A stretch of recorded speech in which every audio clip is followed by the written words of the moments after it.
Hey everybody, welcome back to the Help Action. I'm going to do a really fast check to make sure our audio is working because we had some issues with that. I think we're good to go here. Awesome. We are on episode 29, and tonight we begin the second arc of our adventure. We are back from our long 2-week break. We're feeling refreshed, and I had some time to plan some fun stuff for everybody. But first and foremost, we are a charity live stream where we play Dungeons & Dragons for you. And to talk about the charity that we've been supporting since the start of our campaign, Iris, why don't you go ahead and tell everybody about it? Thank you very much. Did I seriously close that window? There it is. I had the window all ready to go, and then it was like, nope. I guess it just shut off. Anyways, our charity, just like season 1, is the Transgender Law Center. Founded in 2002, the Transgender Law Center is a trans-specific trans-legal organization in the United States.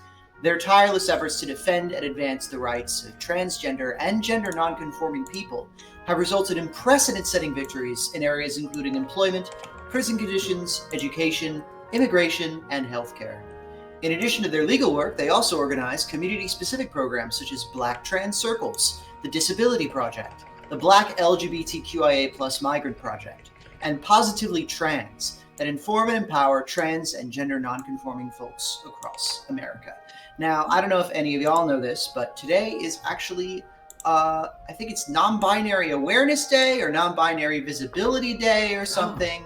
Oh, awesome. I just know that every other non-binary person on my Twitter timeline has been posting selfies, and so it's a very important day for one of the most often overlooked members or sections of the trans community, non-binary folks, such as myself.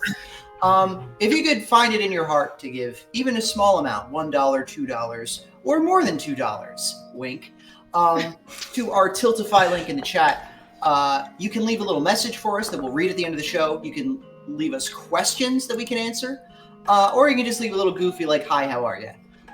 We'd super appreciate it. Awesome. Thank you so much, Iris. If you would like to donate, there's a bunch of places that you can do that and other places you can find us on the web. Nero, where do we find those links? You can find them on thehelpaction.com. And if you don't know how to use the search bar, you can go to Google and type in thehelpaction.com. And it'll bring you to us.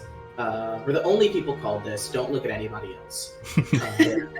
On that website, you can find a big old button for donations. You don't have to memorize anything. And there's our YouTube, our Twitch, which you're already at, Twitter, Instagram, and an email link where you can send us very nice messages and nothing else. Yes, awesome. And then, of course, if you are joining us tonight for the start of Arc 2, we have all of our previous content all the way back from the start of our 28 other episodes.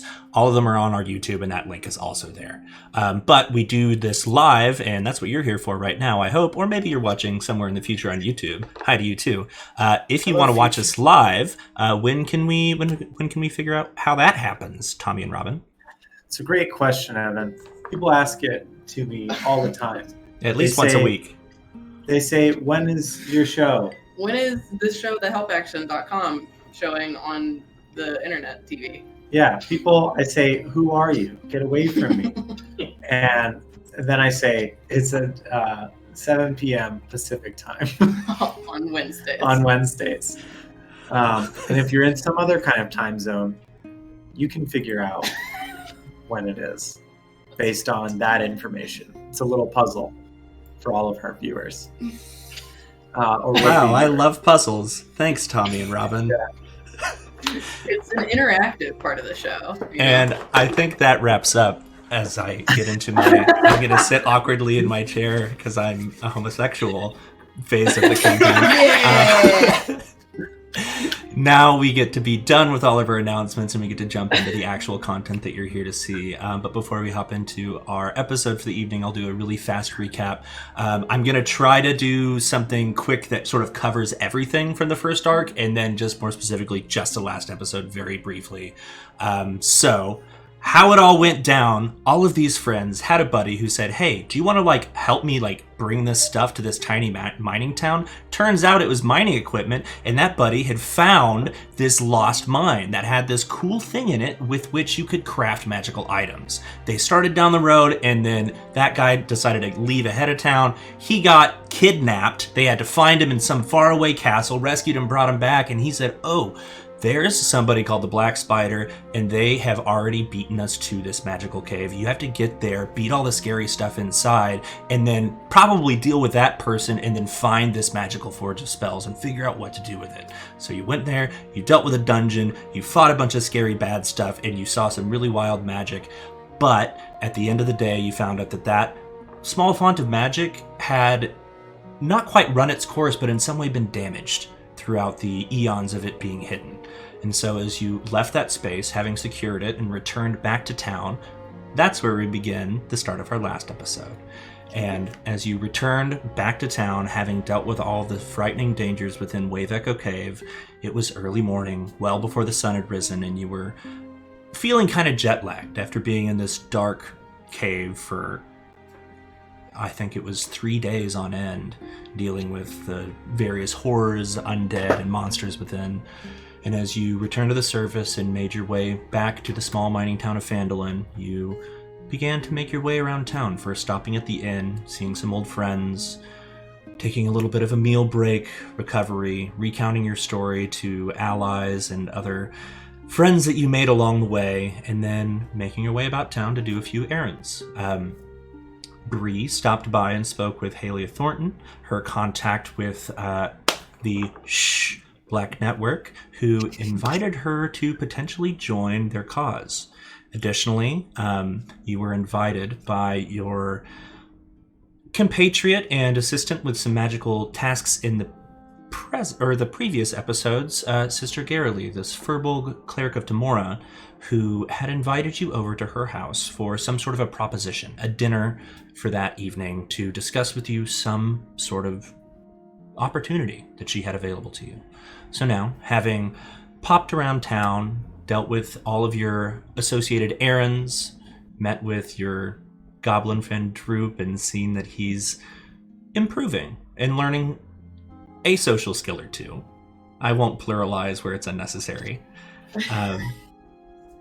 Now it is about that time that you have taken your short, brief rest in your inn space at the Stonehill Inn, and as you wake and you rouse from your very jet-lagged mid-afternoon nap and prepare to make your way back out into the town for whatever errands you may need to do prior to this dinner with Sister Garrily,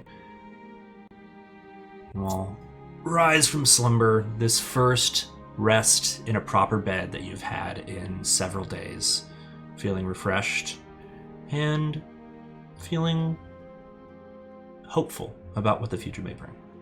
What would you all like to do? Woo! Don't. You're gonna make me yawn. You're gonna make me yawn. It was real. I'm getting inside the mind. Boy, it feels like we've been, I know there's like a short nap, but I feel like I've been asleep for 2 weeks. I know! I slept like the dead. It was incredible. Yeah. Are you two just screaming across the hallway? Yeah. It's almost like, I like ceased to exist for 2 weeks. It's crazy.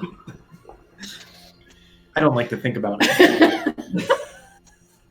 You didn't ever think we're some big guy in the sky that's like telling all of our stories? Guys, let's kill God. That's the next arc of our journey. Welcome to Arc 2. Yeah. Kill 6 billion DMs. The guy in a white t-shirt. So as you make your way out of your rooms, converse briefly in the hallway on the high banister above the open, comfortable atmosphere within the Stonehill Inn, you can hear the soft tinkling away at the piano as Elman Jasper begins to play his nightly tune and greet the guests as they make their way in for dinner or drinks. And below you can hear the clinking of glassware and smell that warm, smoky, roasted meats and vegetables smell that has lured you in the first place and kept you comfortable and feeling at home here for the last several weeks of your stay here in Phandalin. Yes. Can I get a read on Elmond? From where you are, sort of over the balcony, as you sort of crane your neck over the edge, he's sort of tucked almost underneath where you're standing, so you can kind of see the top and back of his head, and you can just see every now and then one of his small halfling arms sort of flit out to the side, playing the higher and lower notes on the piano. What are you trying to discern? His mood. You know, if he is it same old Elmond banging out the tunes, or Sure, make an insight check.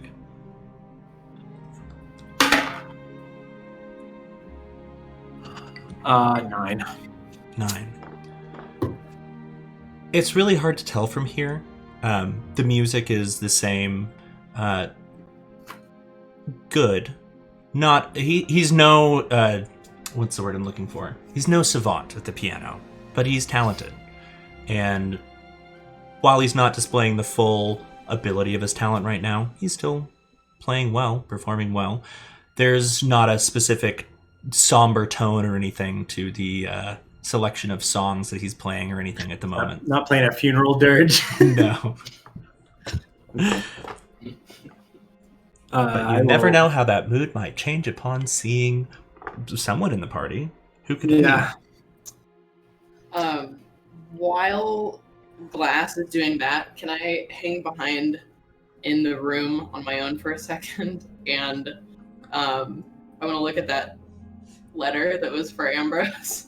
Sure, yeah. As you sort of pop out for a moment, speak with Oleander, and then just pull yourself back into the room for a moment, sit down, and remember that you have that small slip of paper that Halia had given you, addressed to Ambrose. Have I already sent you the contents of that, or not? I don't think so. Okay. No. I need to pull those up for you. Give me just a quick moment, because I thought I'll send it to you. About to commit some mail fraud? I was gonna say, man, the mighty have fallen. It's a crime. Please make it be sealed with wax, so Bree has to like, oh, you know, like seal, like covered in fucking Winchester spit. No, I'm gonna be so slick. Just wait. That's cool. I'm in the shower somewhere. I'm not gonna notice. That's all right. I cannot find the precise wording that I had, but as you glance, are you taking a glance, or are you reading the whole thing top to bottom? As you unroll it, it looks like a hand-pinned letter on parchment. I just want to get the gist. Okay. At the start of it, it is indeed addressed to Ambrose. It begins without much pleasantry, launching directly into, you had mentioned a deal. I would be very interested in pursuing the arcane arts under the tutelage of your former master, or under anyone else who may be able to assist me with my further studies. And as you sort of scan through the rest, it's about the same. And then at the bottom, it is signed T. Black. Oh God.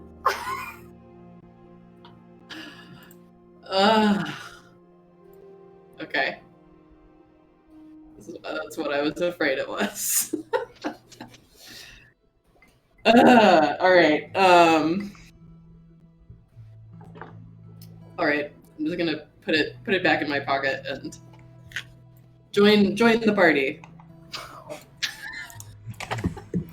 So as you make your way out, Ambrose, as you wake for the day, for the second time, late afternoon, comfortable, finally having gotten some good rest, is there anything that you would like to do to prepare as you make your way out of your inn room and into the bustling tavern below? I would like to very meticulously clean up the room. Okay. Because we have been here for, 3-4 weeks?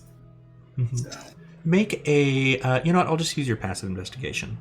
Oh, okay. You have noticed that you tend to leave here usually in a hurry. And when you come back, many of your things are disturbed, as a way to put it, but neatly organized is a nicer way to say it. They're not where you left them. Yeah. But they don't seem to be missing, just sort of shoes straightened and tucked under the side of the bed, extra belongings sort of tucked away and squared up on the shelves. Just neatened and tidied. Beds are always made, the bed sheets have been folded. I use my arm and I pull all of my things into my bag, with no regard for the order of which they're sorted in.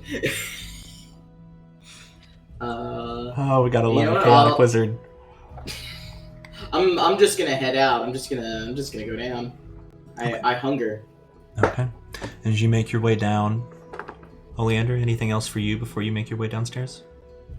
Just gotta take a quick second to get my face on, do my hair up a little bit, make sure my nails are okay, spritz on a little bit of a fragrance, and make sure I'm generally my base level of presentable to the world before heading down to breakfast. Or not really. Well, we're going to dinner, so I don't know if I want to eat anything.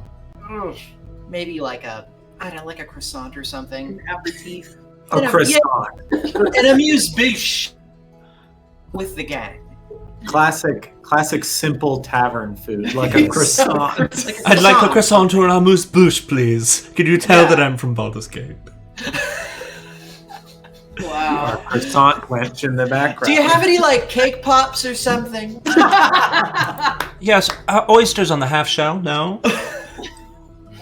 Just 2, can I get them to go? What do you mean you don't have fresh scallions? They grow like weeds. They are weeds. Anyways, yes, as you make your way down, the tavern's not busy tonight, but there's a few of the regulars, a few of the older miners who make their way out to prospect every day, have found their way back in from a long day's work, and as you sort of glance out of the swinging style saloon front doors, you can see that outside it is very much still light outside, but the clouds overhead have just formed this sort of almost entirely plain white and gray bubble over the world. Not to a point where it looks like it's going to storm, but just enough to give that sort of gray haze to what would otherwise possibly be a blue sky.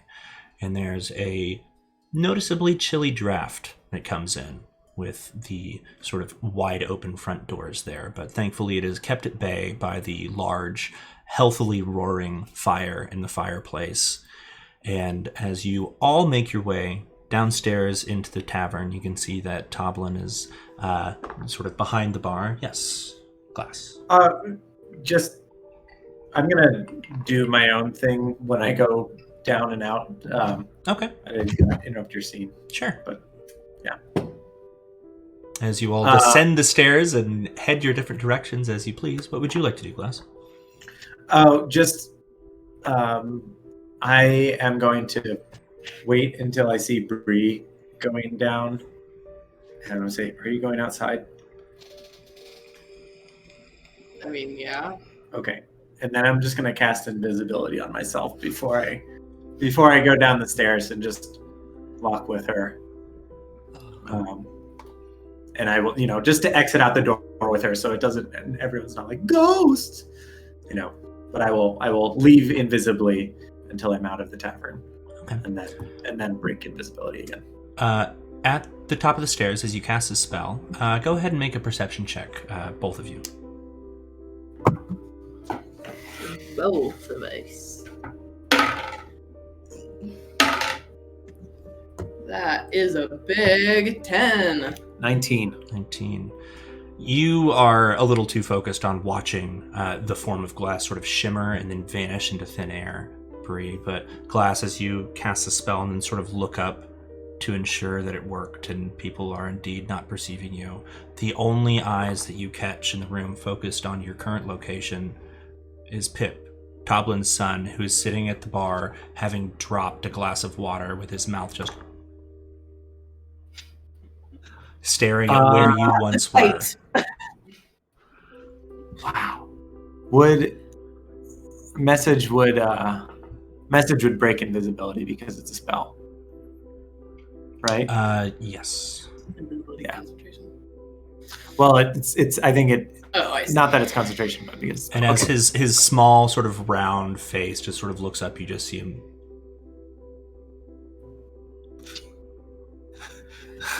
I'm gonna point thumbs up and then go.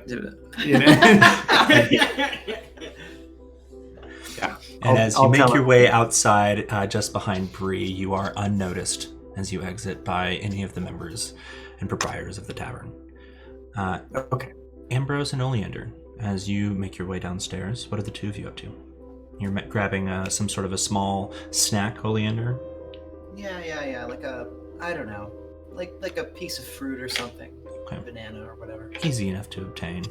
Small. One of the apples from the nearby orchard is provided, and you have the Apple's option nice. for a small buttered roll if you'd like it. Just an apple's okay. I'm definitely not necessarily hungry just yet, but I did want to. Is Toblin behind the bar? He is. At the moment, you can see he's sort of leaned over there. He's got his son sort of seated on the bar to his right with his head sort of agape up at the top of the stairwell, still where you are sort of emerging from at the moment. And he's in the middle of a conversation with the elderly miner who had originally sort of talked to you about the threat out at Wyvern Tor. Can I follow Pip's eyes to see where he's looking? As you sort of came around the corner, you watched as Bree descended, and you can see that Pip's eyes focused on Bree and then sort of flash back up to where you are. And as he sees you sort of round the corner there, he just...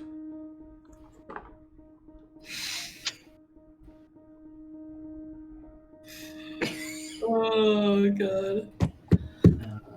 I wanted to talk to Toblin to see if we had any outstanding balances. Okay, sure. Make your way down to the bar, and as you are ordering your snacks and you make your way up, Ambrose, well, I'm glad to see you're all back and doing all right.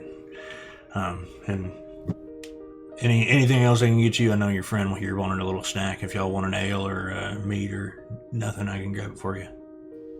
I think we're good, but I wanted to make sure that you were fully compensated for our time here. If there's anything we owe you, we can pay. Listen, no, I feel like we have this talk, and I don't mean to belabor the point, but you've done us a big favor.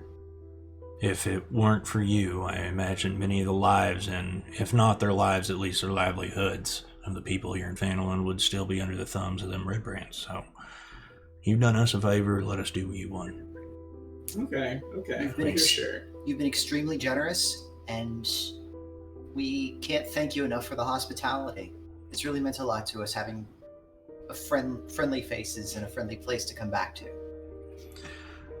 I appreciate that, and I'm glad you've been such wonderful guests, because, we used to have all sorts of long-term guests here, and means really to take care of them for as long as they wanted to, but I don't know, when the initial gem rush here that opened the town kind of died down a little bit, we didn't see as much of that, so it's been kind of a throwback to the old days to have, and he just sort of prattles on about how nice it is to have people that he can consider familiar faces be almost permanent residents of his hidden tavern. Aw. My heart grows 10 sizes. And as you conclude your conversation, realizing that indeed you do have no outstanding debts, we will back out to the outdoors. Bree and a no longer, as of very recently, invisible Glass. What would you like to do? Yeah, once we're like, 20 yards away, I will stop it. Thanks. Wow, it was really brave of you to do that. I just didn't want to. He was busy. I didn't want to. I don't know. Mess up his plane. I feel like you're making it weirder than he is. Something, People get rejection in life sometimes. We'll be fine.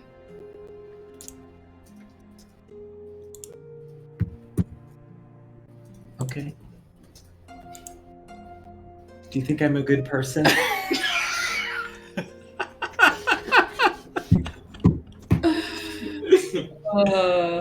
Because you're a good person. You've never done any. You wouldn't like hide things. Okay.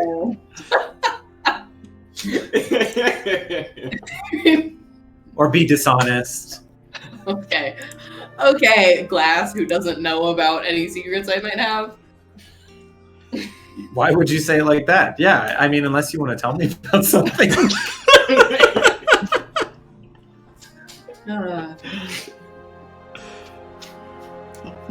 We're really just like the conversation energy is like. Yeah, that's just what I was thinking. Yeah. Anyway. As you simultaneously give that awkward anyway and just sort of part your gazes for a moment and look around the town square, you can see that it's not quite there yet, but it is approaching twilight. And you remember that the plans that you had made with Sister Carolee were to have dinner at her place at dusk. And as you, standing outside of the Stonehill Inn, look across the main central sort of open space that marks the center of Phandalin, you can see off to your left side that small semicircular ring of stones covered in moss that, at this point, with the sort of natural light box of the gray clouds above, is just this incredible verdant green color, mixed with this almost slate blue of the stones, and looks perfectly tended to. And off just to the left, even further than that, you can see Sister Carolee's home, where a few of you have been, but not all of you. And from inside, warm firelight hits the inside of the windows, and thick smoke billows out of the small chimney on top.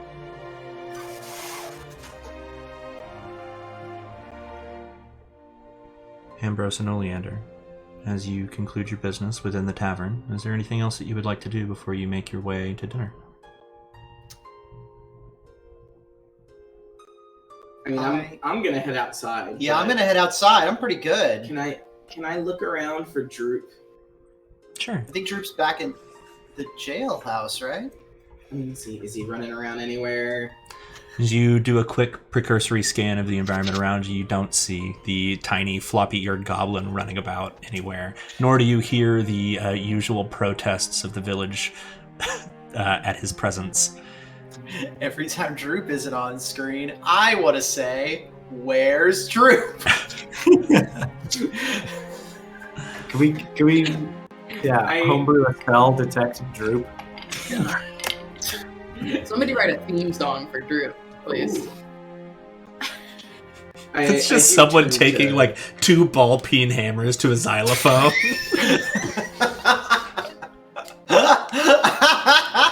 Wow, it really captures his essence. Beautiful. Sure does. And then in the middle, there's just a long, like, 46-bar rest, and then it picks up again.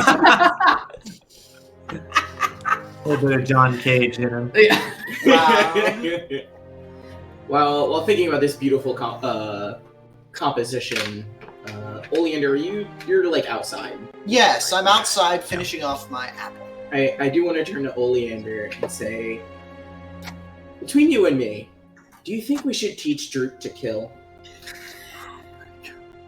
I know you and I are on a bit of a different level. I think that... Okay, you know what? We've had a running joke here going. If I'm being perfectly honest... I'm asking legitimately. Right. I feel like, considering the negative portrayal of goblins in modern society... Yeah. I don't think teaching him to be a merchant of death would necessarily fix. I mean, you could say the same about tieflings.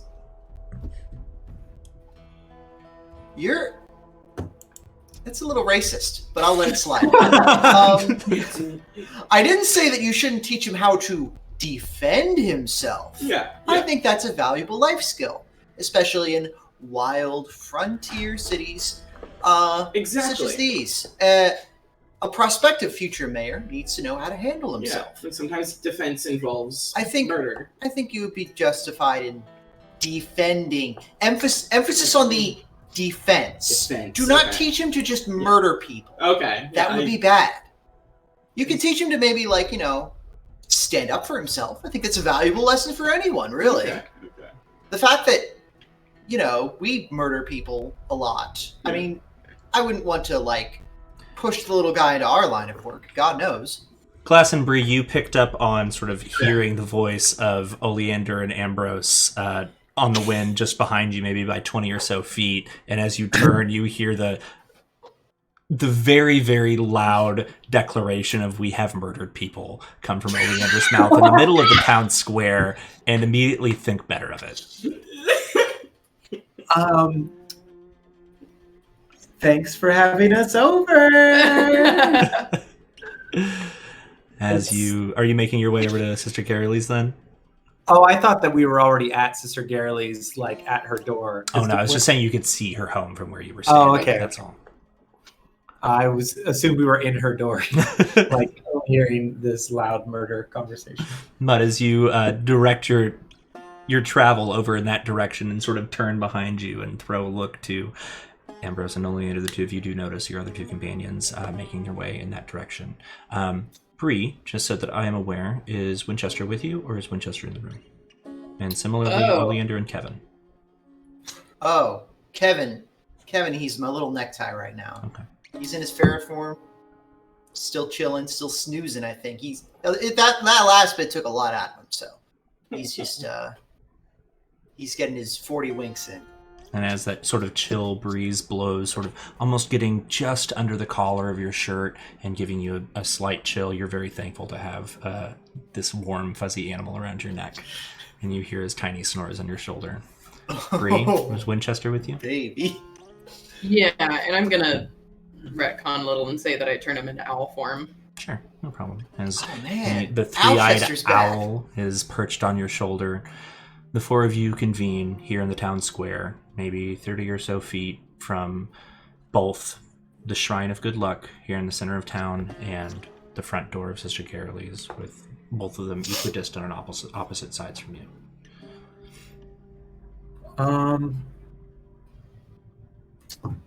So I didn't think until now, but are we dressing up? And I'm gonna just glamour my armor into a nice suit. Oh my god! I mean, I always dress. Always up. Look good. Yeah. Okay. Be specific. What does the suit look like? The suit? Yeah. Give me medieval suit vibes. I would actually think it'd be pretty simple.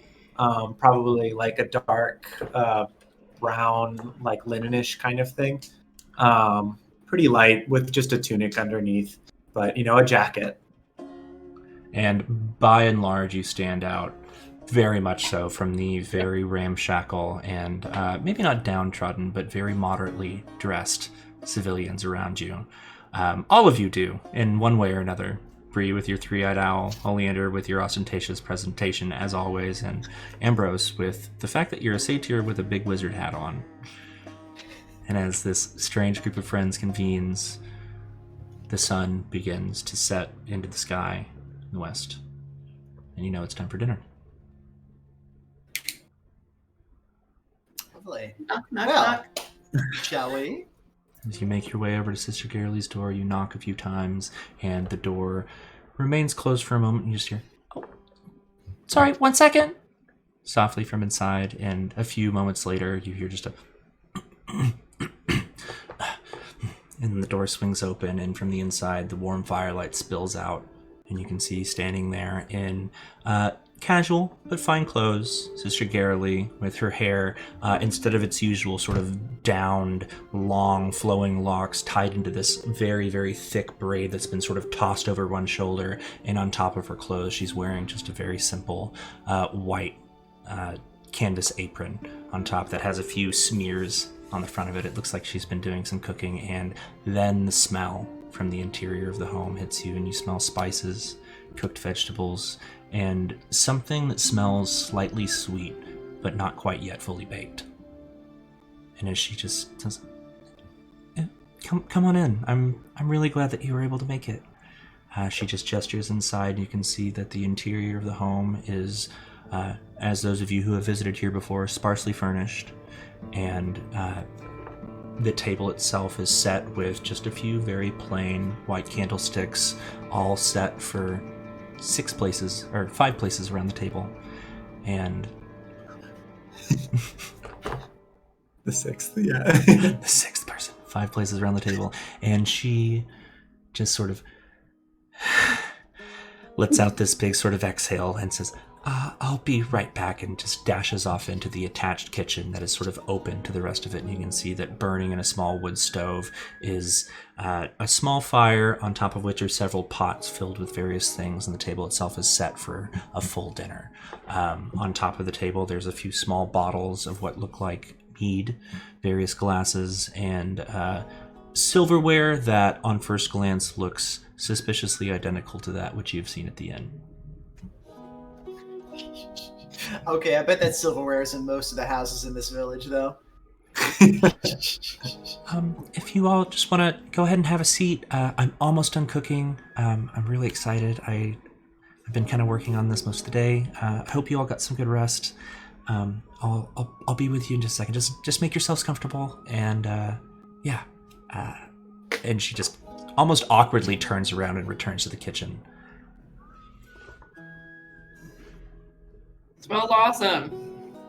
Thank you. I'll go and sit down. I will sit down at the table as well. And as you I will look slide in the my- plain chairs back and become seated, it's comfortable, it's warm. What did you want to say? Did we bring wine? Did we say we were going to?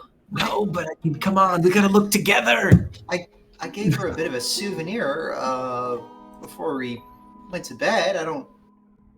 I could run out really quick and get wine if you think that'll help. I have a little bag of sand. I don't know if that's a traditional housewarming gift, but you can certainly try to give it to her. Ah, yes. Famously, furbolgs like to drink sand. I don't know. I'm fucked up on sand. Aren't furbolgs and satyrs kind of the same thing? Make a history check. Okay. Oh my gosh. Wow. Actually, yeah. Good question. Are they the same thing? I mean, you can ask the satyr, but you can also yeah, I ask think I'm the going to use brain. history check at level 22. I got a 22 on that roll. All right. As you pose this question internally to yourself for a moment, Good idea. no. While satyrs are fey creatures, and somewhere between, at least in resemblance, that between goat and human, furbolg vary in appearance, at least from what you've heard. You haven't encountered many of them, but furbolg, as far as history tells, are the descendants of giant kind and humanoid races. Some of them tend to have more of an animalistic, almost deer-like appearance, while others have that of the lesser giant kinds mixed with humanoid features, such as trolls and verbeeg and other large races. They all stand at massive heights, usually, at least for humanoid races, but as far as you know, very big difference between the Fey type and these furbolg. Yeah, you're right. Furbolg are taller. Is that the only thing she says out loud? No, I think that. I get the feeling Ambrose could hear me think that, though. Yeah. Definitely looking pretty hard at your face. Yeah. I would like to hang my jacket and hat up somewhere.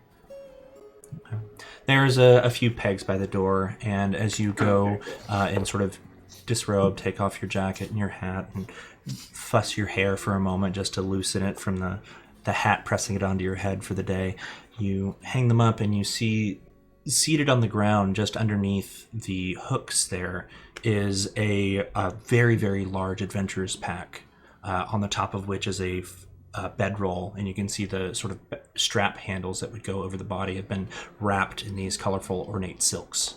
need everybody here to make a perception check for me, please. I love to roll my dice. Ooh, that's not a good roll at all. Oh. I got a 6. I got a 14. I think that's the best Yeah, roll. 10. I got a 4. Ambrose, seeing this bag here on the ground, completely packed, you can see there's mess kits hanging off of the sides, hempen rope coiled and tied to it. You then take another sort of scan around the room around you, and you see that in various places on top of furniture, on shelves, there's small rings and shapes in the dust where objects used to sit, but no longer do. The bed itself has even been bundled up and is devoid of sheets and is just the mattress. Tufted, simple, and as you glance around, you see that in all the shelves, all the cabinets, there are no dishes, no books. Everything here seems to have been rather recently moved elsewhere. And as that clinking from the kitchen continues, and that smell continues to waft into the room, Do you really think we need wine? I can run out right now and get wine. It's really not a problem. She's got mead. Yeah. That's fine. All right. Fine. If you think so, just offer stands. I think we'll just, before we go, let's load some of that into the bag of holding, just in case, anytime. Load some wine for later. Got it. Understood. And as the good sister makes her way back in from the kitchen, empty-handed, but her apron now sort of pulled off of her head and just sort of flopped over the tie that sits around her waist, you can see that she is just barely beginning to perspirate on her forehead from being over the hot stove for so long, and she pulls out a chair and sits down and says, okay, like 10 more minutes. Sorry. How are you all? Sorry for being so busy when you got here. Running a little behind. I just woke up. We're doing spectacular. We're suddenly not very busy. I like your house. Thanks. I feel like right now it's probably not a lot to look at. How was Fair. Doing some spring cleaning of some sort? You could say that. That's one of the things I wanted to talk to you about during dinner, but I mean, for right now, what? I'm sorry, I have to ask, what was it like in there? In Wave Echo Cave, what did you find? You want to talk about things we need to talk about over dinner? I mean, that's a lot. You're right. It can Well, wait. I mean, I'm just glad you're back Sorry. safe. I just mean I don't want anything to burn, and we can't wait to tell you. Do you need any help? Yeah, actually, if one of you wants to help me for a second, I just need to bring everything in.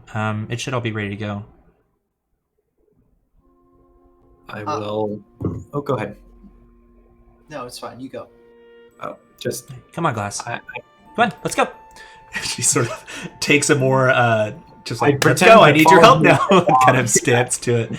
And she sort of directs you over to a pair of oven mitts and loads you up with a couple of casserole dishes that have the lids on them and just says, if you just want to place that on the trivet out there. And as the two of you bring this dinner out, she, once it's on the table, lifts the lids off of 3 different pots. And you can see in one of them are these heavily spiced, curried whole fish that, as you pull the lid off, steam billows out and the smell just hits you and you immediately just start salivating. And then next to that is the exact same dish, but instead of fish, vegetables. And then a few other dishes of wild rice. It looks like sweet potatoes with herbs, and there's a slight smell of honey to them. And that one smell that you're smelling, that sweet baked smell, you still haven't seen. And as she sits down and says, okay, this is what my mom used to make me after I had a long day. Enjoy. I made a vegetarian version. I'm sorry, I didn't know. if y'all eat meat, so Yup. family style. That's the way we always do things at my house growing up. So dig in. You're It so looks nice. so delicious. Thank you so much. You're gonna minor illusion some, I don't know, floating like flowers above us. Just like a kind of like a halo ring. Kind of say, I have to do it every minute. So if you want something different, let me know. No, that's gorgeous. Thank you.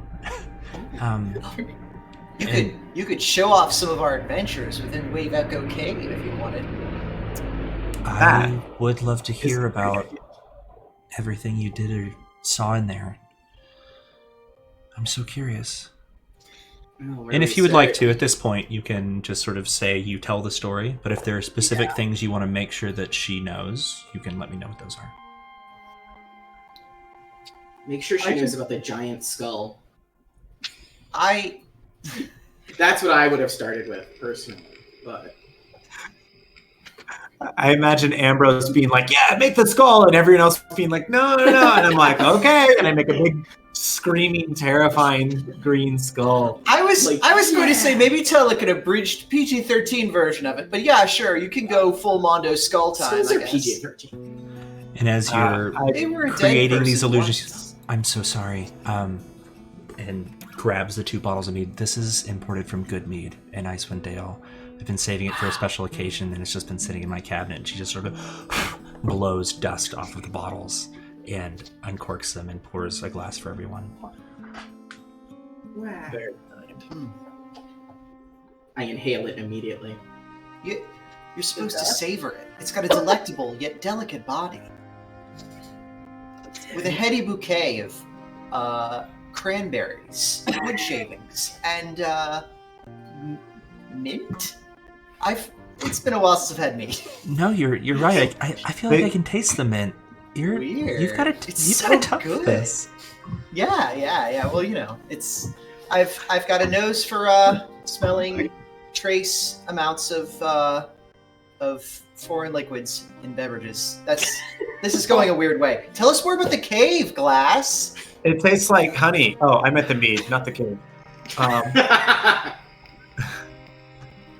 mean, there was that slime. Yeah. Kind of looked like honey when you think about it. Don't I eat it, will- then. Yeah. I also want to get in there that we found out that Bree can jump 60 feet high. That's important. He's Bree got rad jumps. has the sickest vertical leap of any halfling who ever lived right now. It's Truly. really wild. Bree invents basketball in this story arc. Oh, finally. And as Man, you- the one game we wouldn't want to play against giants. Oh my god. You recount the various tales from your time, and they're met with laughter when necessary, and horror at other times, and sometimes just raw amazement. And as you conclude telling her about both, if you decide to, the Forge of Spells, the creature that guarded it, the various entities that dwelled within, the Black Spider, all the other things you dealt with there, is there anything that you would like to leave out intentionally? Or are you bearing it all here for her? I mean, it's probably good for her to know, just in case she's like, Yeah. let me check it out. But, Thinking about that bag on the floor. maybe like leave out some of the gorier details. Like, She seemed pretty skittish about that whole. Yeah, I guess we did pop the Beholderkin like a pinata, huh? Yeah, we shouldn't. We should just say we defeated it. Maybe don't say it like that. We- to her. We routed it handily. Like spaghetti. I would finish our tales by the end. The decorations would be that sparkling ceiling, that sparkling blue light from outside the forge. She looks up. Leave that hanging above us. A very incredible knack for storytelling, and all of you. I don't think that anybody would have been able to do the things that you were able to do there. I mean, I've met a lot of adventurers in my time, sure, and ones that are probably stronger than you are, but you were in the right place at the right time, and you did a really big favor for both Phandalin and the area here today. Well, in the last several bit of time. Though I have to ask, and you watch as her demeanor sort of shifts from this sort of curious, almost playful, lighthearted thing as she sort of leans forward, and you can see that the plate below her is barely touched. The food has not really been eaten. She's just been mostly listening and keeping her eyes on the most of you. Is there anything that still needs to be done there?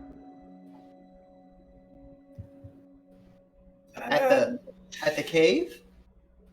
I mean, yeah, I feel like it's been this center of so much. If this group led by this black spider that you talked about, we're all chasing after it, and you finally found it, and is it something that needs to be, I don't know, studied or protected? I mean, Definitely protected.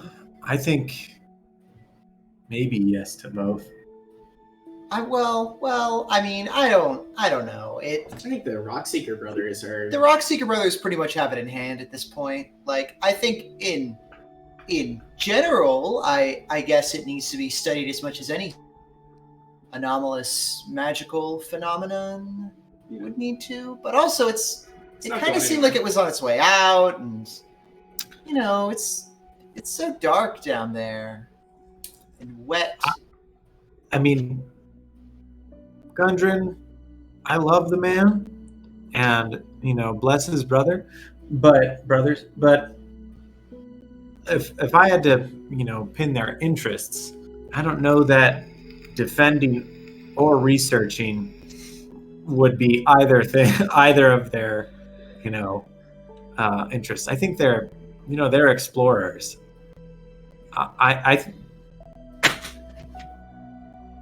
I appreciate that, they helped us find it, and I'm sure they're invested in it in some way, but I don't know that it's going to be turned into a money venture for them, but I also don't know that it's fully lost its potential, for better or for worse.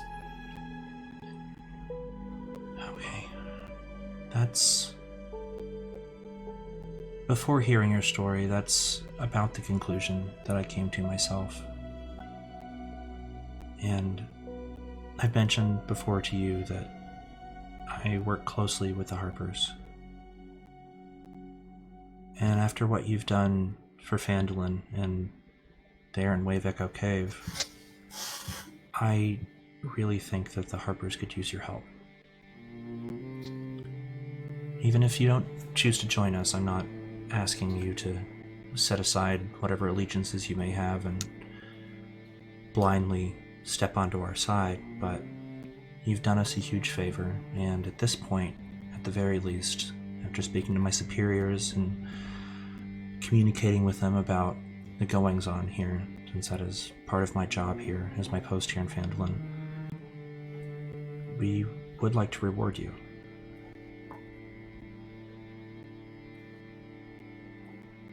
Like a spoon of vegetables in my mouth.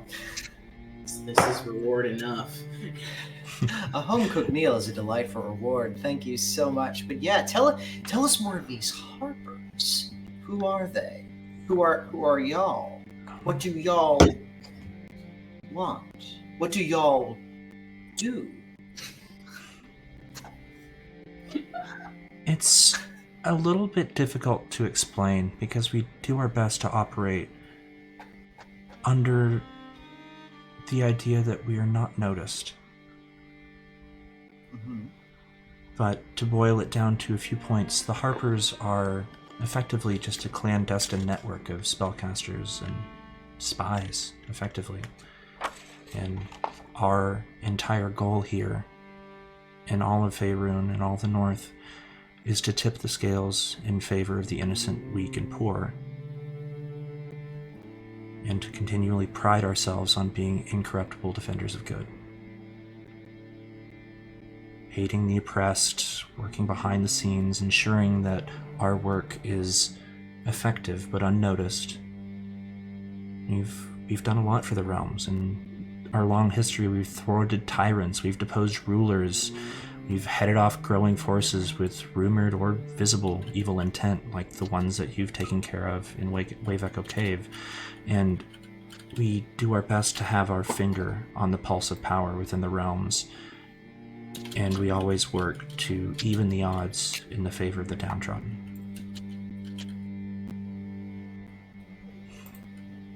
Individual agents like myself, we work alone. We just rely on our wits, our individual skills, our best judgment in most cases, as a handler or contact is often miles and miles away. But when that fails or backup's needed, we maintain an extensive network of information so that we can have an advantage when numbers are not in our favor, and they rarely are. Basically, all we stand for is the idea that knowledge is power, and that intelligence gathering beforehand is paramount to any sort of success, especially when it's to those who are not the ones who hold that power. Your work in Wave Echo Cave, like I said, has already served this purpose, and for that we owe you a great debt. And if you would like to discuss the terms of such a reward, I would be more than happy to do so. I can act as arbiter of that deal.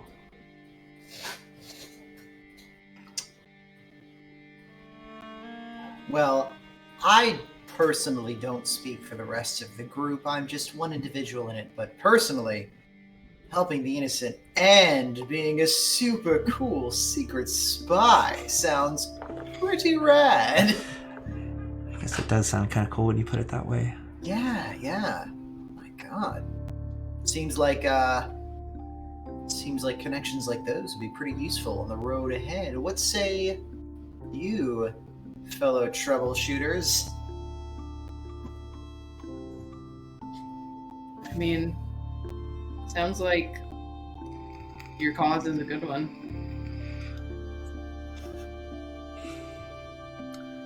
She sort Sounds of breathes maybe in. a little too good to be true.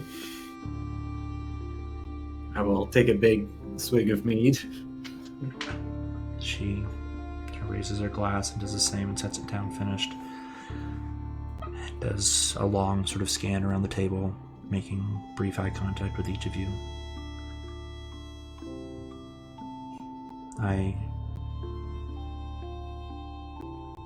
I would be considering you fools if I didn't understand that these goals do indeed sound often too good to be true. We are a well-informed group with access to magical, logistical, and infrastructural power. And we're constantly looking for and trying to acquire powerful magical items, locations like Wave Echo Cave, and threats, with the goal of keeping them out of the hands of evildoers. And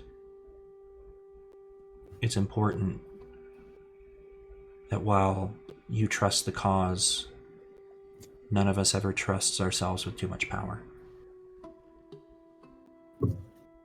And that's part of the reason why I have been asked to confer with you, to see if we can bring more people like you into the fold, because it is people with your judgment, your ability to make those snap judgments, like you did there, and like I've seen you do here with the Red Brands in many places in Phandalin, even assisting me with the trip to Coneyberry, and your ability to deal with Agatha.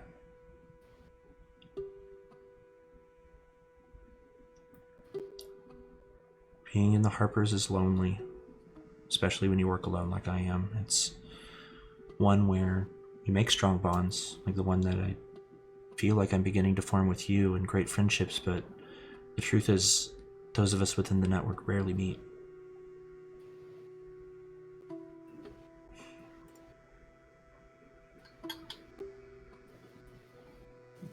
Can I try to see how Ambrose is responding? Sure.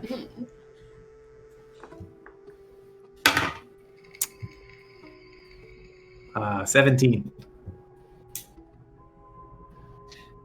Ambrose, if you would like to try to conceal your emotions, you can make a opposed charisma or deception check if you would like to.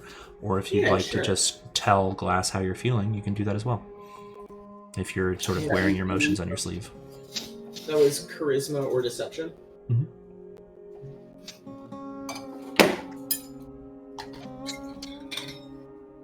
Let's do deception. I haven't entirely made my mind up, so I don't know if I want to be obvious. It's a 14. 14. So whatever concealment you are making of your emotions, there is a degree of that that's playing to the external. The Glass is able to pick up on. What does he see? Definitely a level of suspicion. I think I was previously a little suspicious of the Harpers when we went on the other quest for the book. So.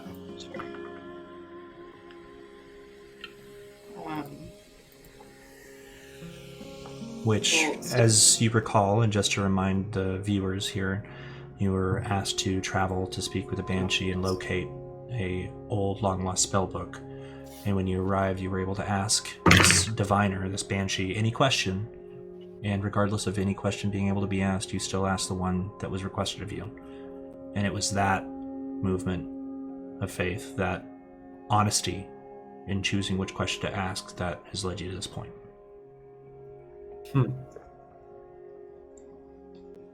Side quest part 2. I just think they've already placed so much trust in us. I think we would be remiss to at least not hear them out. Yeah. That's my take anyway. Oleander's take. I agree. And like I said, there's no pressure to join forces with us whatsoever. If you are given an option to do a favor for us, you will always be rewarded in a way that you find fair and amicable. And should you decide of your own volition to join us for future endeavors, you are more than welcome to. But that decision and that induction into our ranks, or any sort of future jobs with the rest of our network, are ones that would have to be decided upon by someone higher ranked than myself.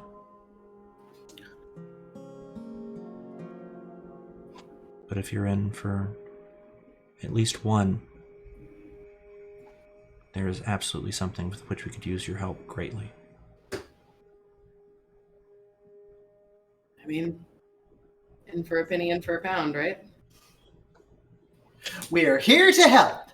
Which is definitely currency that exists in this world, right? In for a copper, in for an electrum. That's Perfect. I've never heard that turn of phrase, but I like it. It's apt. Just another quirk of the helpers. We can't decide if we're the helpers or the troubleshooter. Right. No, helpers is what we call our viewers. Okay. Troubleshooters is us. Okay. Our little helpers. If you'd like to help, I am afraid to say that it would be a long journey to do so. And if you're willing to make it, then I'd be very appreciative. But it would be traveling east all the way to Triboar, which is roughly 100 miles from here.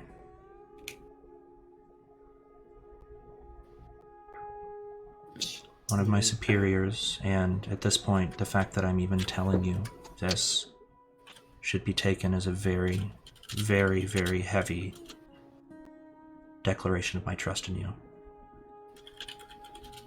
Lord Protector Shendril, Protector of Triboar, lives in and operates out of the tower at the center of Triboar, and has been my contact during my time here in Phandalin. And that name is Shendril, Shendrel. Thank you. My reports today and on many other days have been extensive, and the Lord Protector's efforts to keep the people of Tribor safe have been fruitful, and their membership of the Harpers is a very well-kept secret, and so it is with you I am trusting that that secret remains unknown to anyone who may wish ill upon our kind. Do we have a secret code? Word? I think I mentioned this before, but in general, it's use your best judgment. But if there's one that you would like to make, I can certainly forward it. Some sort of Harper call-in. Harper calling, Harper calling. That's really secret. Yeah. Nobody's gonna know what that means. So Lord Protector Shundrel is working with the Harpers. Are other of the lords working with you? Do you refer to just lords of other hamlets, towns, and civilizations, or members of the Lord's Alliance in particular? The Lord's Alliance. The Lord's Alliance is such a massive form of government that across all of the many realms within its protection and within, I hate to say borders because there are none specific that have been drawn, not on any map, but it is more so a network of various towns and areas. But within the ranks of the Lord's Alliance, yes, we have many agents that work closely with us to make sure that we're well informed of their movements and intentions.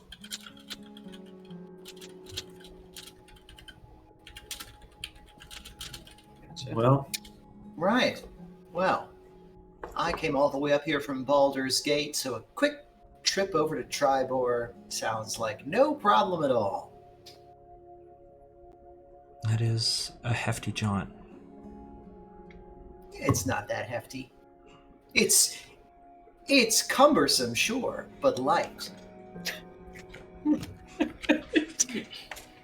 I drink more of my mead. I hide under the table. No, I don't. I'm just kidding. I continue eating. I mean, yeah, we'll go talk with this guy. That'd be appreciated. I do think having a forwarded secret code might be a smart idea. Oh, forwarded to him? Oh yeah, that's what I assumed you were talking about Yeah. previously. What, like a secret passphrase or something that we say to show that we're worth trusting in case Sister Garrely isn't there to vet us? Well, I mean, Sister Garrely, have you? You said you've never that this is. You don't often meet each other, right? It's rare, but when we do get together, it's always really pleasant. It's like having pen pals spread all across the realm. And when you do finally get to see them, you fall in like old friends. So you. Oh, sorry. Oh, I think so long as we have a way of knowing it's him and he has a way of knowing it's us, then we're good. That could be as simple as you giving him an accurate description of our party.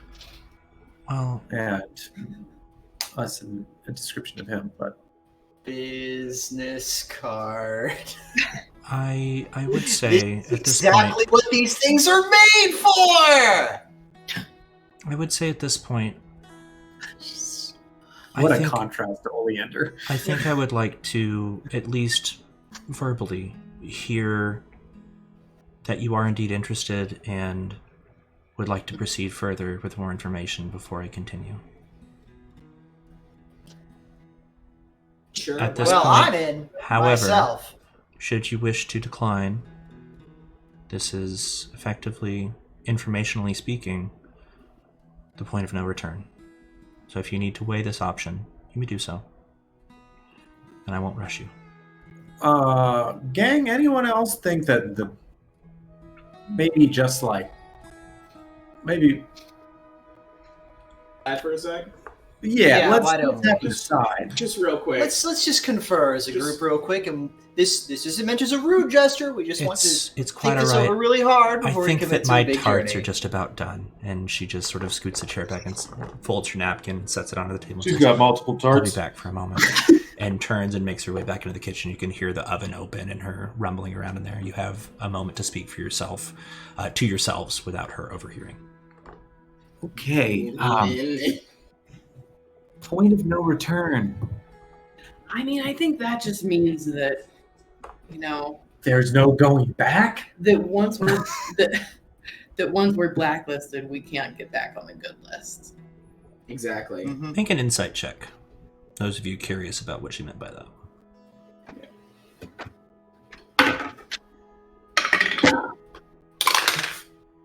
Nine. Oh, I got a 22. 1 critical shit. Class, 22. you get the idea that throughout the conversation, she was holding back a lot of information, but she had this almost excitement behind her eyes that she wanted to tell you, but she needed to make sure that you were in and wanted to do this so that she could, but she can't until she knows that you're ready. Because if she tells you, then that means she has to trust you with something big. I'll go with whatever the group decides to go on, because y'all have saved my bacon more times than I can count now. Say 2 things. 1, the Harpers may not be as clean behind the ears as they seem, but as Garrely has told us, but nevertheless, a connection of spies and confidants across multiple different countries, towns, hamlets, provinces would be intensely useful, and especially for me personally, trying to break apart my family's stranglehold on Baldur's Gate City politics, that would be an invaluable asset. And 2, I want her to like us. So please be nice to her. And that's all I'll say. New rule. I would Everyone- say, just real quick, while Sister Early does appear to be trustworthy, and I don't have experience with these Harper's people, I would say that we should be very careful about who knows about this. Because if they're an organization with a lot of members, that means they definitely have a lot of enemies. And I have never been to Tribor. Missed the second half. Oh, I've never been to Tribor, and I don't know who doesn't like the Harpers very much. Ambrose, for me it really does. fast. Would you make a history check, please? Sure.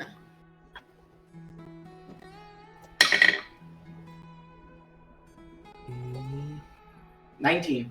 19. You are aware of the Harpers and their presence in history. Mhm. It's uncommon for them to be associated with anything that would be considered an act of great evil, and often they seem to pop up at very opportune times, especially when it comes to taking and sequestering away powerful magic. Items that start wars, items that end wars. Making sure that they're safe and out of the hands of those who would misuse them. And with that, because you had an excellent history check, you also recall from your readings their general creed, which is, we are the strong for those who have no voice. We are the hand that stops the tyrant, feeds the oppressed, and asks for nothing in return. Which is good. I'm just thinking of the people who enjoy oppressing. That's right. And what you get from your history check is what's written in history books. Right. I think also many sessions ago, I think I made a some kind of check on the Harpers and maybe knew a little bit about them too. And one of you, and I forget whom, I believe Sister Carolee already inducted into the Harpers in a small way. Is that correct? Or was that someone else? Oh, was that you? I think Someone that was got the you. stone. Oh. I think that was you, You Bree. got the little. You got the luck stone. I You think I'm gave the one that- carrying it right now. Someone Yeah. she gave one member of the party, and I think it was you, Bree, just an honorary title as sort of a Oh, that's right. honorary member. Yeah, I was actually hanging on to that as a buff for the cape, but you can have it back now if you like. No, No, I, the stone has nothing to do with the title, Yeah. but I was just saying that Oh, the stone was okay. given at the same time as the title. The Harpers are inside the stone. Oh, The files are in the computer. this is the news story. Eat the stone. Right, I remember that. I mean, And as you're all sort of hunched over the table and conversing for a moment, you barely notice the movement out of the corner of your eye as the front door just opens and closes, and you scan back to the kitchen. You see that Sister Carolee is no longer there. What? I'd What? go outside. You step outside for a moment, and you see that she is just sort of leaning against the front door and says, "Oh, I'm sorry. My tarts are done. I just wanted to give you more space to talk." I fully thought you were like being assassinated or something. No, I'm sorry. I'm sorry for the scare. You were just really deep in conversation, and I didn't want to interrupt, and I was trying not to eavesdrop, so I just stepped outside to be polite. it's fine. We're just in a scary line of work. Is she standing there with her arms crossed, leaning against the wall? It's chilly out, yeah. That's so ungarely. Who are you? flipping a bottle cap. Yeah, she's Yeah. smoking a cigarette. Like, hey, stepped outside for a second. She has a totally different accent. Yeah. What's going on? Who are you? Nice little quest leading you got here. Be a shame if something would happen to it. Go back. I don't want to know. Blue pill. Blue pill. You have my home as a safe place to speak for as long as you wish. I just stepped outside to give you privacy because I feel like these decisions are ones best made without the influence of others. Take your time. Dang, Trustworthy to me. None of you are hearing our conversation. Okay. I imagine you're getting bits and pieces from None through of the you open are door. hearing our conversation. if that's what the group agrees to. I mean, I'm fine with it. I As you think step back in and shut the this door is- and return to your conversation for a moment, leaving her outside for the time being. if we're going to make an alliance, one that is silent and with a, pretty virtuous goal, this seems like a good one to make. Future ones, who knows? As long as there's no blood pact or anything, sure. Oh, I'm in for the blood pact. You Blood So we Pact's have great. one who will do the You can blood trust pact, the blood pact. three who will not.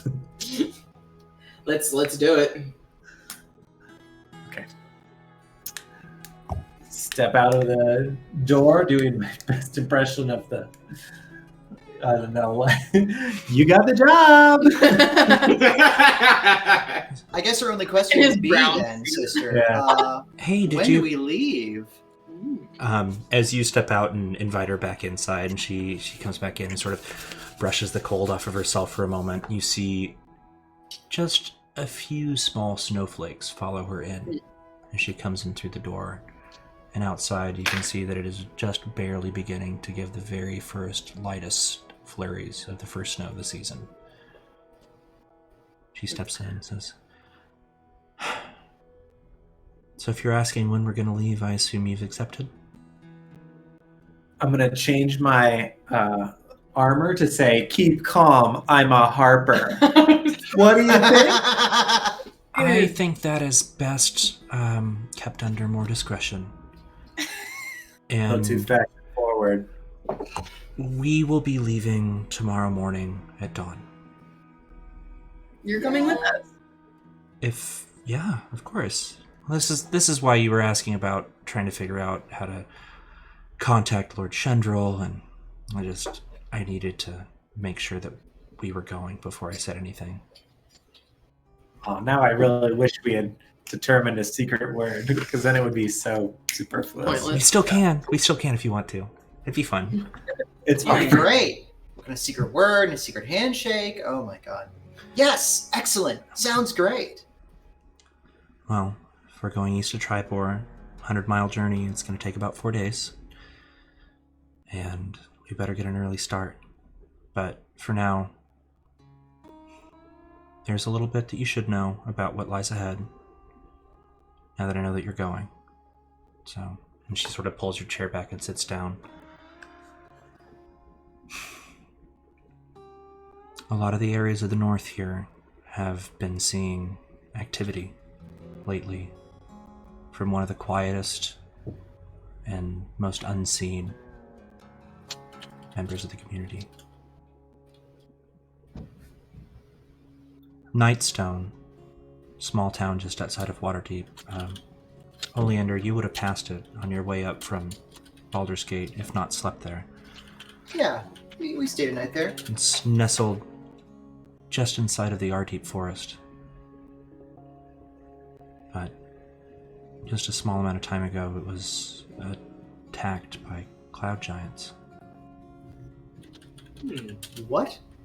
Cloud giants? Yes. And at their heels, orcish and goblin mercenaries. And forces like these have attacked settlements as far northwest as Luskan, and as far southeast as Loudwater, and even our allies in the deep dwarven citadels, like Citadel Adbar to the northeast, and Mirabar to the north. Adbar to the northwest, and Mirabar to the northeast, have seen the threat of organized armies under giant control. In each of these places, giants have come seemingly out of nowhere with these large forces of mercenaries at their disposal. And for the first time in as long as I've been a member of the Harpers, which has been a very, very long time, we find ourselves without any information with which to guide us.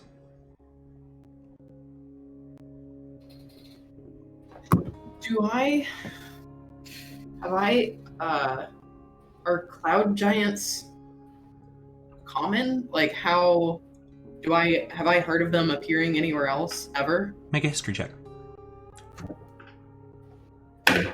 Yes, my strength. 15. Okay. You know less about cloud giants, but you do know at least enough about giants in general to have a dinner table conversation about it, as you are now. Giants in general, to your knowledge, and probably to the knowledge of a few of the rest of you versed in history, are that they are usually reclusive, a very, very ancient people who tens of thousands of years ago ruled Toril, the planet that you're on, with sprawling kingdoms everywhere. And their civilization was rivaled only by that of dragons. And that, historically, and through the many, many examples of this, has proven to show that dragons and giants are mortal enemies. After the rise and then subsequently the fall of dragon and giant kind, all of them retreated to hidden parts of the world, all but forgotten, kept alive by myth, legend, and the occasional sighting or interaction by adventurers like yourselves or those who would write the stories. But cloud giants in particular, make up just one of the... You're not quite sure how many, but several different types. For example, you've already met one, Clarg, who was a hill giant. So that leaves you with at least two that you know of, Cloud and Hill. Does anybody else want to make a history check to see what else they might know? Sure, I got a pretty good history I stats. can make one. I have a beefy history. Ooh, I got a dirty 20. Nice. Nice. I got a 27. Wow. Oh my god. Okay, so... Of course, the party nerd. We're both thinking super hard. We're putting our horny heads together and figuring something out. The two of you together, a 20 would have known this. 27 definitely does. You're easily able to recall that giants are separated into 6 differentiating types, all sort of separated almost by a caste system, which are hill giants, storm giants, stone giants, cloud, frost giants, and fire giants. Just like Bionicles. Just like Bionicles. God. Hill, storm, cloud, sorry. Ooh, we made it Hill, to storm, episode cloud, 49 before there was a frost. Bionicle reference. Frost. Fire. I got it, Iris. Okay. Hill, storm, stone, cloud, frost, fire. Got it. Stone was the one I missed. Okay. Thank you. Okay. And Sister Garrely continues. She says, the reason that we need to go to Tribor in particular, and the reason that I was contacted, being one of the closest agents to that area, is that, according to sources, long buried underneath and now partially excavated in a caravan campground in the center of Tribor lies an artifact that Lord Protector Shendrill's sources say is from one of these ancient giant civilizations. And this would simply be an archaeological dig or an item of interest in any other circumstance, but after receiving word from Citadel Adbar, one of the dwarven strongholds to the north, they stated that similar artifacts were once excavated from their lands, and their scouts have identified spies from giant armies tracking the location of these artifacts within the Citadel itself. And in their case, among the Dwarven Society, these artifacts are they lie in museums, or they've been crafted into adornments for palatial homes. They've become these commonplace items of grandeur. But if they've been attacked specifically because of the connection with these, we need to figure out what that connection is and make sure that Tribor doesn't also see the same sort of activity that Nightstone and Adbar have seen.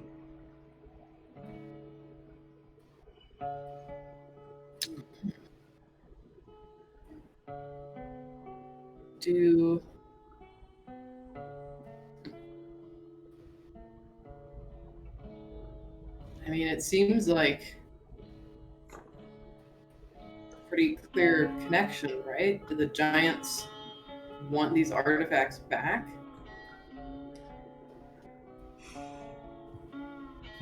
It's possible that they're trying to reclaim them, but in Adbar the civilizations were simply attacked.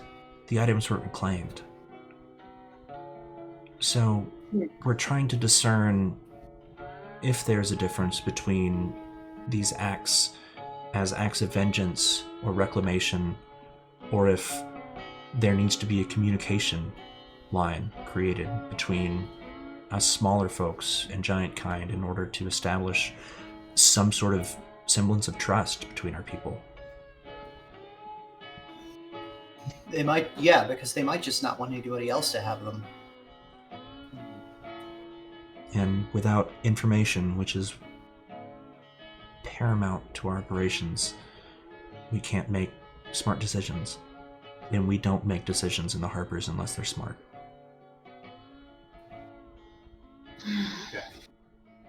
Sounds good. I mean, it doesn't sound good. It sounds very scary, but I understand where you're coming from now. Is what I meant to say. So, sorry, this is all sort of coming to a head here. I'm glad that you were able to tell me everything about what you did while you were in Wave Echo Cave, because as far as I can tell, this is something that will absolutely pique our interests, and we need to send agents there to protect, identify, study, and discern whether or not that is something that could be used by either good or evil to do something wonderful or terrible for the realm. And if it can lift people up, we need to make sure that it gets into the hands of those who will use it that way. And if it can destroy, we need to make sure that it is forgotten and lost and buried. And with that, our forces are going to be spread thin if we send more there. And that's why we need to add more to our ranks. Again, there's no pressure. You are not required to do so. But please allow me to invite you to experience a bit of what it is like to be a Harper, and then you can make that decision for yourselves. Sure. And then if you choose to leave, return. You already at told any us the time- super secret stuff, so I did. we're and in. Let that be a sign of our trust in you. Yeah. Well, we handle all sorts of wild ass stuff, so you know, how bad could it be? I'm gonna use my invisible mage hand to steal Bree's tart. My God. And as she sets those on the table, there are these tiny rhubarb and lemon tarts that are just Ooh, I bet sweet those are and perfectly glazed, and they smell amazing. And distracted as you were by the conversation, Bree, yours lies uneaten and is currently being very silently floated across the table in Glass's direction. It's that easy, huh? Okay. No, that was Robin saying fine.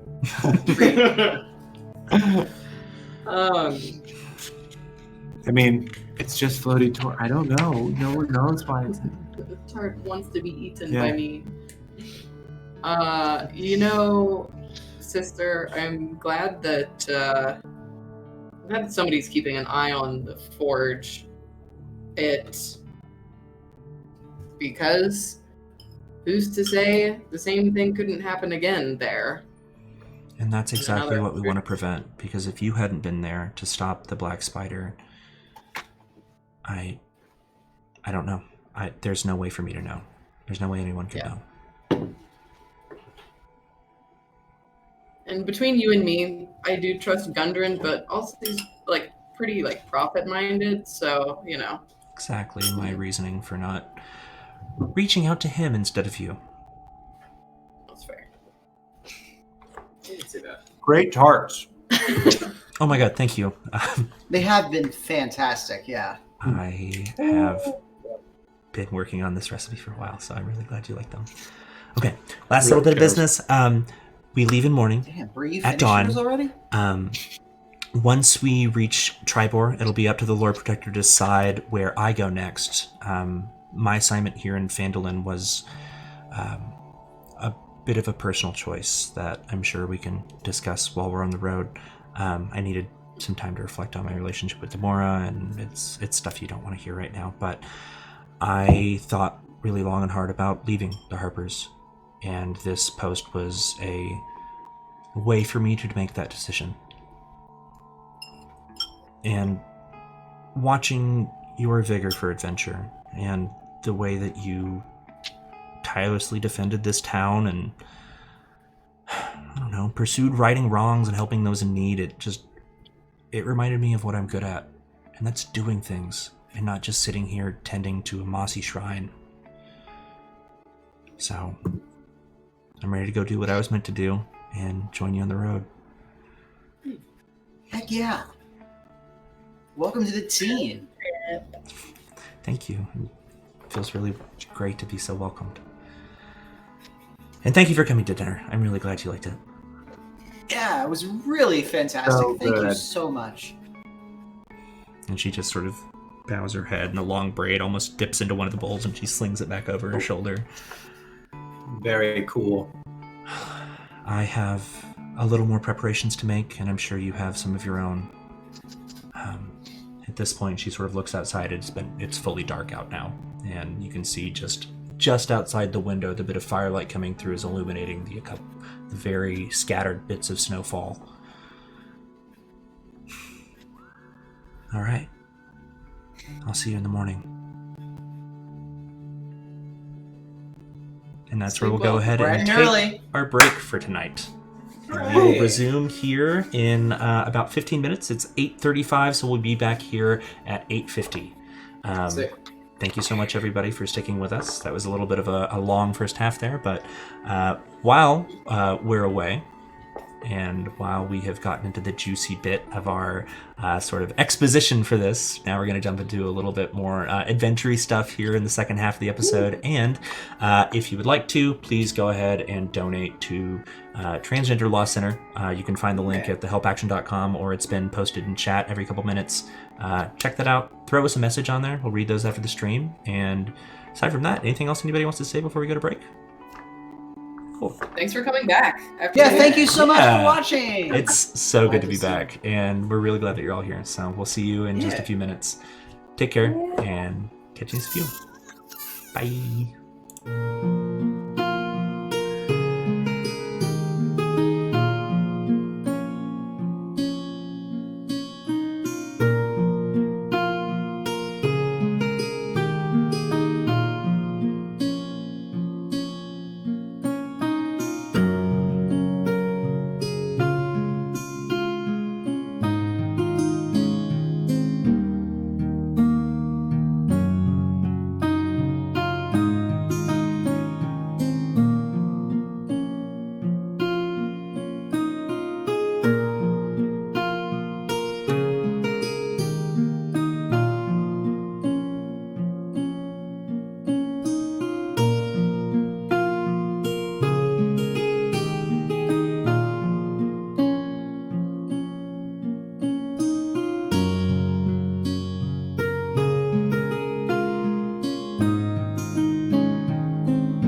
Hey everybody!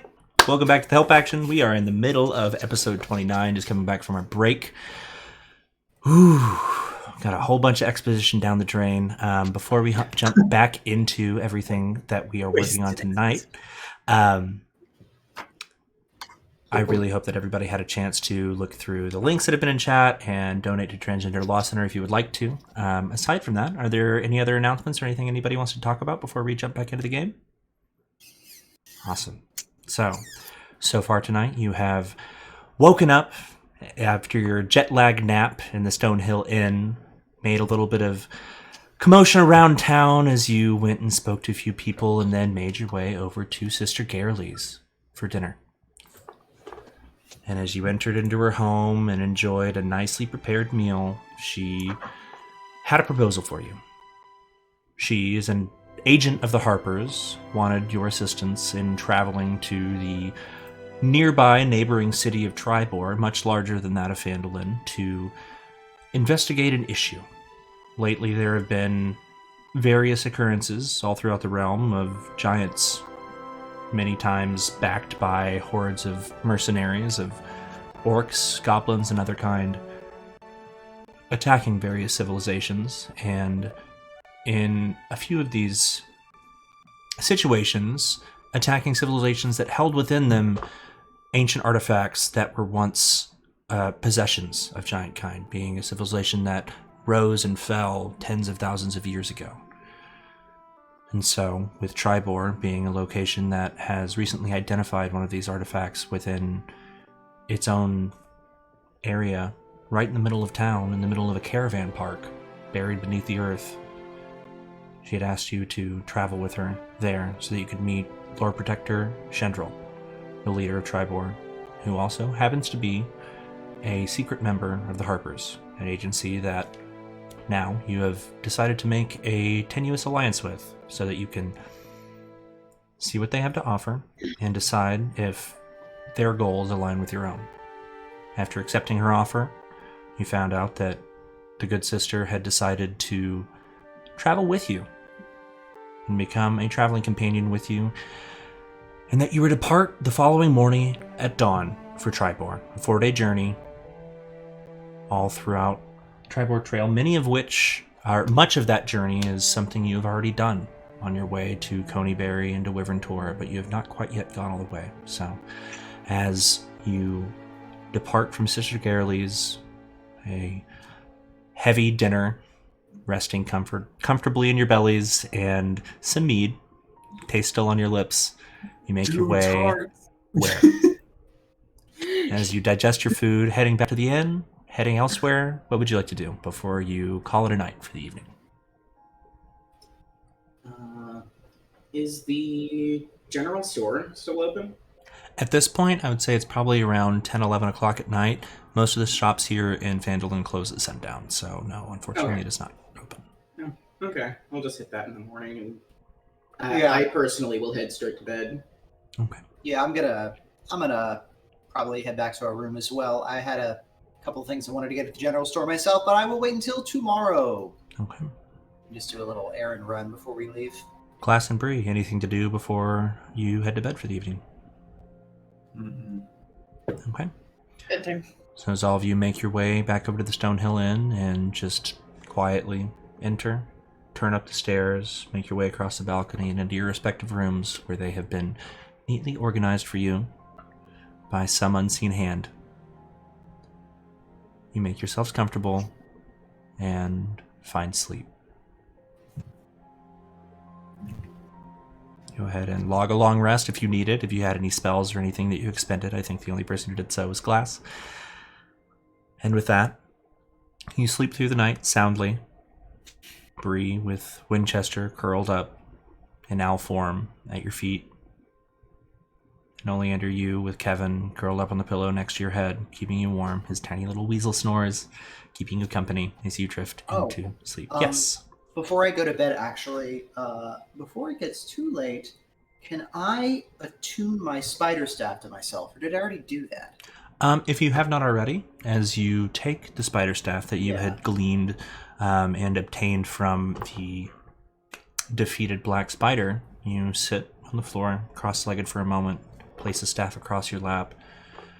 As you rest your hands on top of it, you watch as the world around you is replaced. And you sit in that black stone office flecked with gold with the staff on your lap. And ahead of you, a desk, a high-backed chair, but it's empty. Oh. This is weird. Hello? Anyone there? Did you call?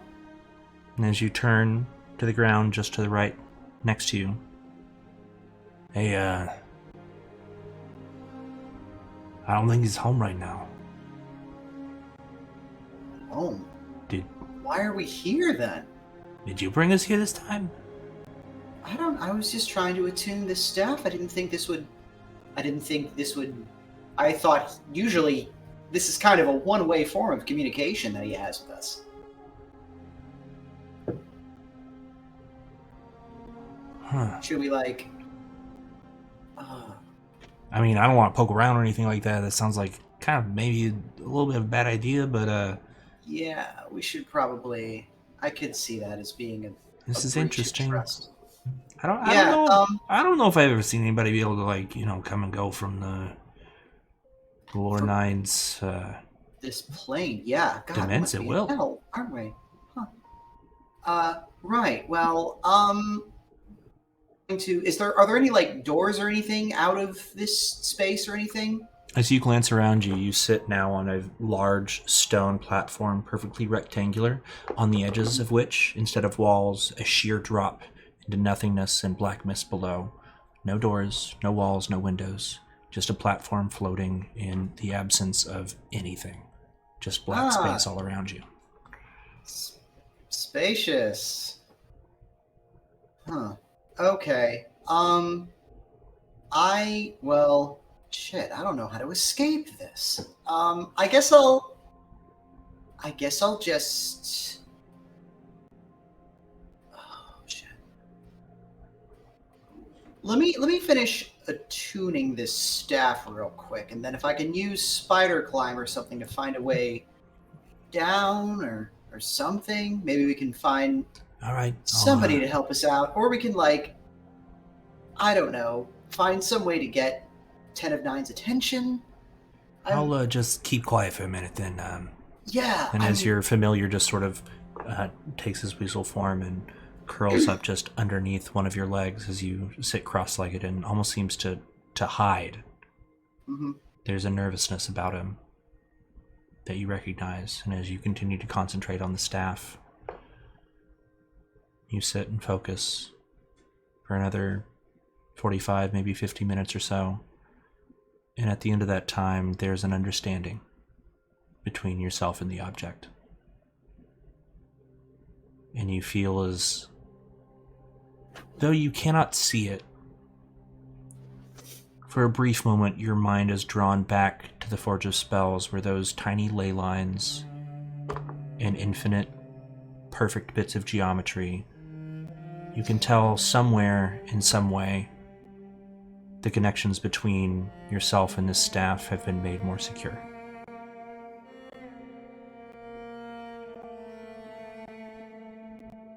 And as you complete the ritual, what would you like to do? I am going to...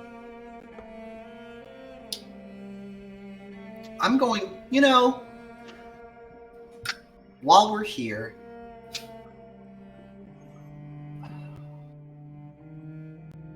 Oh, shit.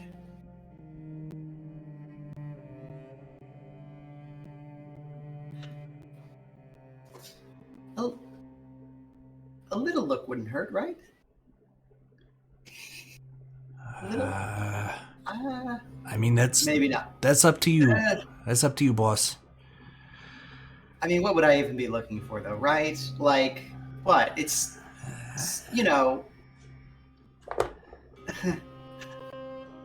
maybe. As Kevin sort of crawls up onto your thigh and is just sort of looking up to you, there's a hesitation, but an eagerness in his eyes.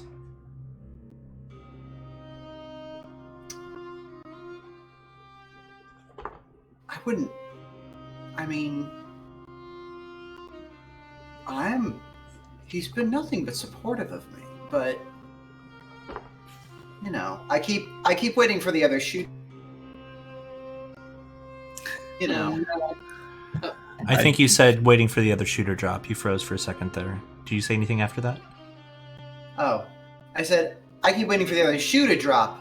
I'm waiting for him to really start making the tough demands. Because generally, from my family's experience, being a warlock eventually requires some flavor of sacrifice that is bigger than just keep doing what you're doing and be good at it. You know, it's not necessarily a hands-off sort of relationship. So maybe I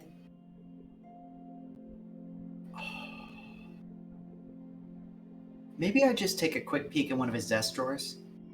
Okay.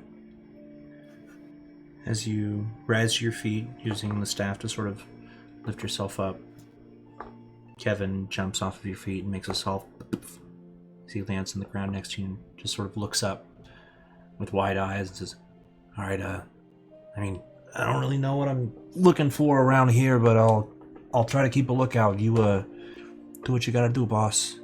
Just let me know if he comes in, I guess. Okay. And you make your way over to this marble desk. And for the first time, you traverse around to the back side of it. Completely smooth on the front, top, and sides. On the back side, you can see just the very, very soft gold outline of drawers that rise down either side. And in the center, a large opening where the legs of the 10th Lord of Nine rest as he speaks to you. What do you want to do? I will.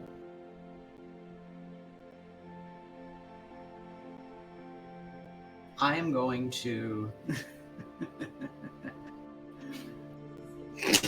That's a scary laugh. I'm going to take a peek in the top rightmost drawer. Okay. Since that would be the one that he would most easily access for his documents that he'd probably want on hand quickly. Okay. In front of you is just a perfectly smooth surface of stone, and embedded into it a singular, almost inlaid golden outline of a rectangle where a drawer would be.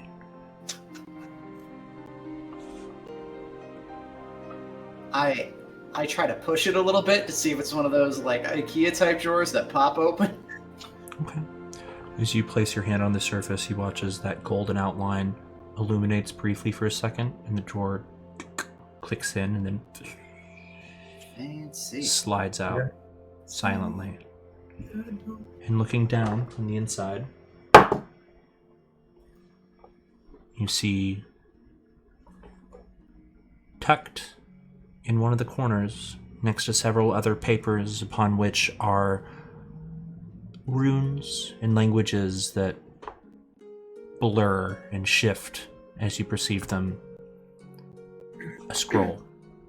Very large, hefty, and bound in the center by a red ribbon sealed with wax. In the center of that stamp is a symbol that you know to be his. Oh my god. Can I tell if it's my contract or is it just a contract? Make an investigation check for me.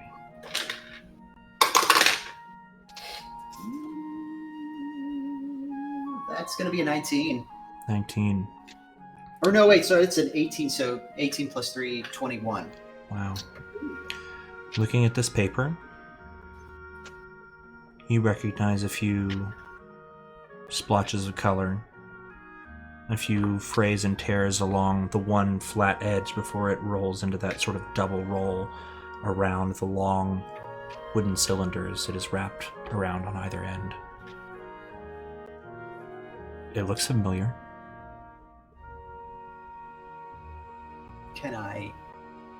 Can I unroll it to double check the fine print, or is it sealed up as in I It is. can't? It's wrapped in ribbon, and there's a wax seal on it. So you would be breaking that seal if you would like to open it, but you may certainly do so if you like.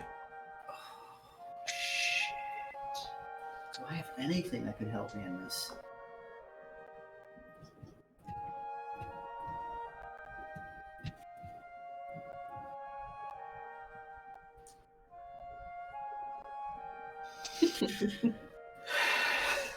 How you doing over there, boss? Everything good? I'm doing great. Let me just shit. I'm going to. Oh no. Let me just. Can I just take the scroll and go? Oh no, I can't leave because I don't know how to leave. Oh shit. You know what? If he catches me, I'm already fucked. So, well, no. But if I close it, then everything's fine. I don't have anything to explain.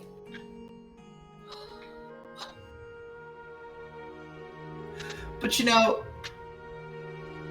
He's watching this shit on some one-way mirror. Yeah, you know? yeah. oh god, right. this is like an undercover boss situation. Oh my Yeah. god. You're on Of Magic course. TV right now. I'm Sorry, I don't mean to influence your decision. no, it's fine. I'm going to after trying to kind of like peel a corner up to look at it and totally failing to see anything on it. I'm just gonna get like freaked out and like jam it back in the drawer. Okay. As you place the scroll back into the drawer, you closing the drawer then? Yeah, I'm closing the door. As you close it, it just seals back into a solid stone front with that golden inlay around the edges. Very well done. And as you turn immediately to your left, woof, sitting there all along, invisibly, the 10th Lord of Nine has been watching your every move. Hi! Hi, sir. Hello. Oh I my don't- gosh. I don't mind a bit of nosiness, but at least you know not to go beyond where I've told you not to. I never said anything about the drawer, but you know how to respect a seal. Yes, I Fucked up boss. Yeah. I am aware of the eldritch and powerful binding nature of a sealed contract, whether in mortal or demonic realms. Sorry, I was kind of stuck That's here. all And right. I didn't. I Yeah. didn't expect you to be here, and I didn't call you here either, so you finding your way here is as much of a mystery to you as it is to me, but once I found out you were rummaging around in my belongings, I figured I'd pop in and take a look. Well, it won't happen again, sir. Unless Oh, by all means, do as you please. Just understand, for every action, there is a reaction on my end. Today, Oh, reactions do not need to be taken. Okay, I'm Crystal about that. Just it's good to have such an open and clear line of communication with you, sir. And if you have anything else you might need of me or demand of me, and feel free to let me know in advance, and I'll make it happen for you, sir. I appreciate your candor with me. You're a good girl, Liliander. Pop off now. And as you Radio. sort of gesture to the absence of a door, you find yourself standing yet again with the staff in hand in your inn room, gesturing to the door itself of the inn.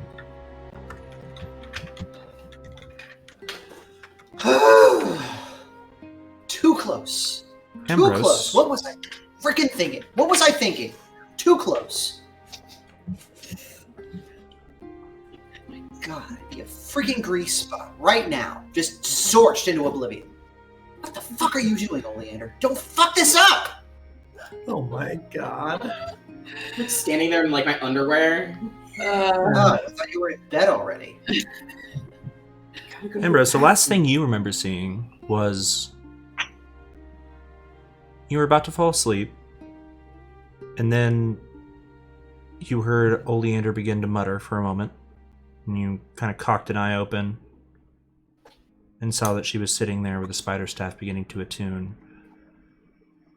And then she was gone. Wow. Actually gone. You've seen For her real space gone. out.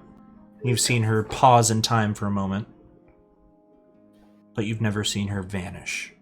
And as she This is- reappears in the space, making a gesture to some thing behind her, staff in hand, speaking to herself, what do you want to do? Well, I was gonna get up and use the restroom, but where'd you go? Do the terms of my contract dictate that I can talk about specifics with people not privy to the agreement?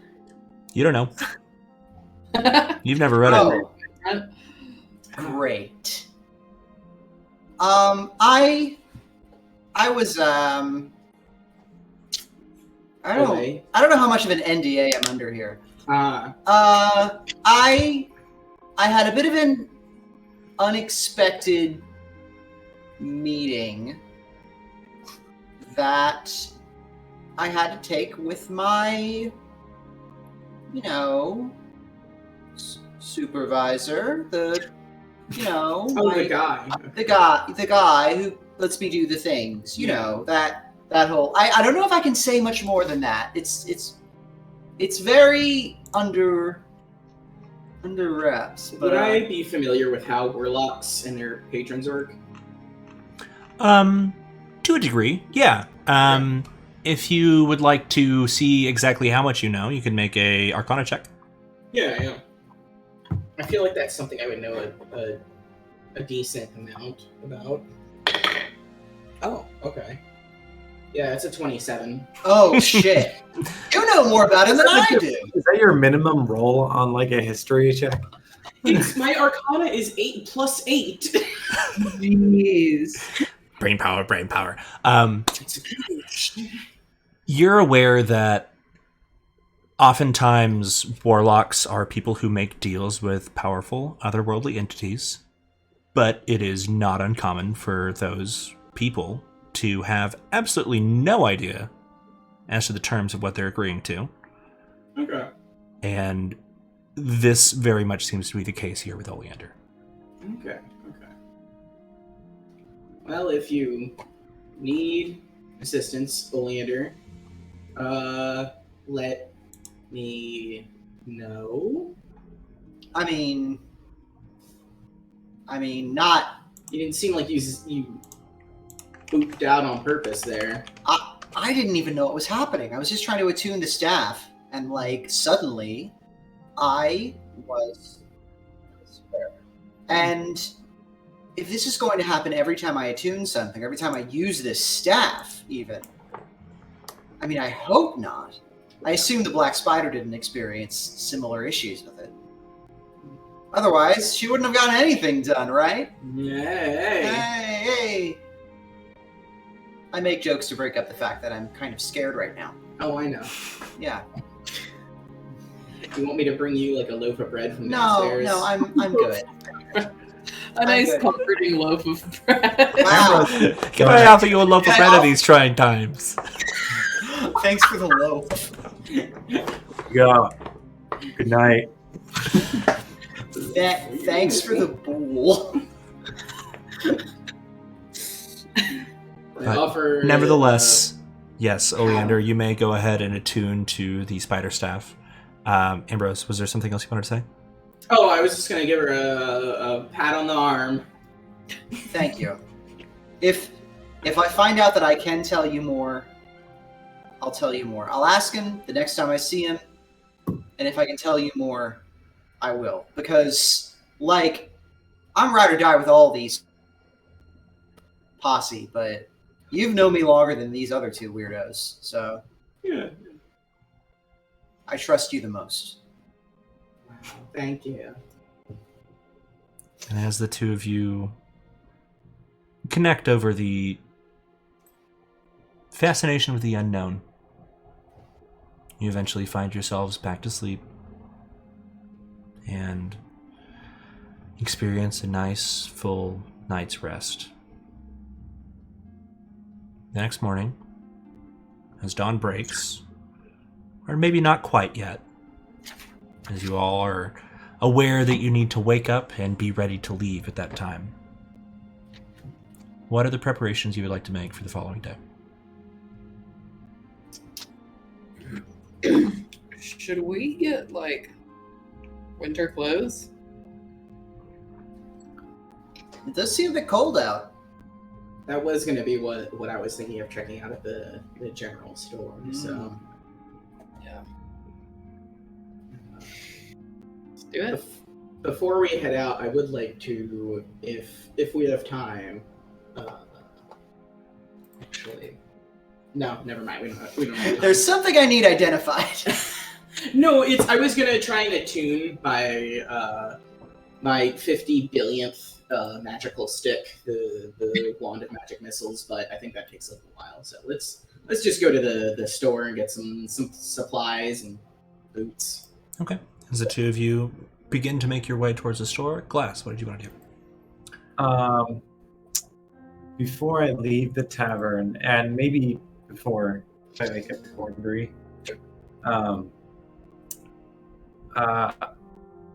is there any sort of just like something polished metal anywhere around in the room? Anything like a reflective kind of surface, or a mirror, if there's one? There is a small sort of piece of polished, not aluminum, but like a tin that's sort of been polished to a shine just for shaving and general personal upkeep. Okay. I'm going to get the empty frame and hold it in front of me and take kind of just like a mirror self-portrait and inspect it, and then print it onto just a piece of parchment. Okay. And I'll write on the back of it just a message for Elmond. Okay. Yeah. So the image comes out as basically the side table next to your bed with this small piece of tin sort of propped up against maybe a drink glass from the night before, all in the background, and then yourself sort of a little out of focus and warped by the irregularities and imperfections in the tin, but it is nevertheless a self-portrait in an interesting fashion. That I will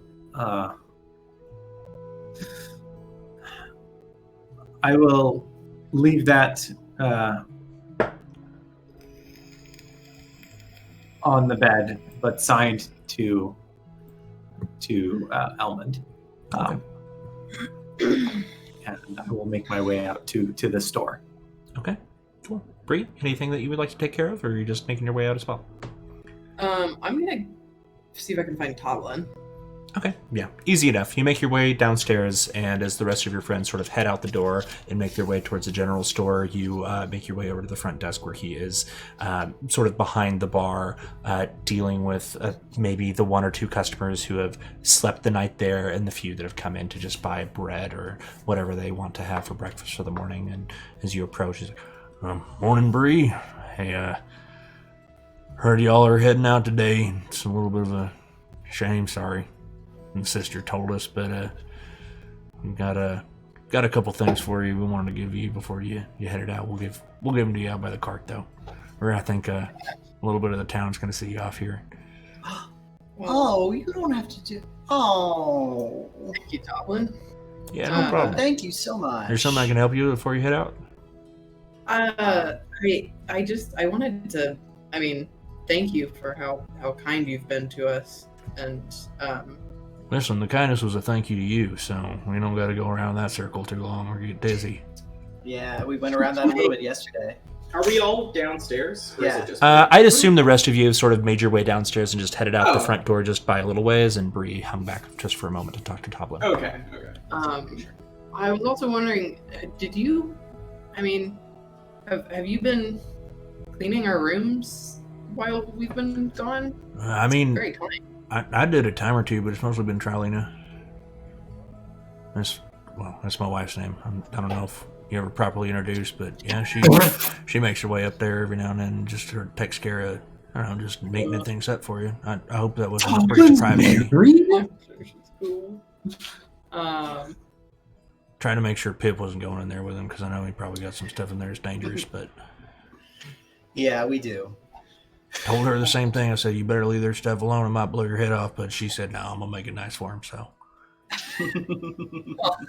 Tell her we appreciate it. Hey, it's no problem. It's part of staying here at Stonehill Inn. We'll leave the light on for you. I sure will.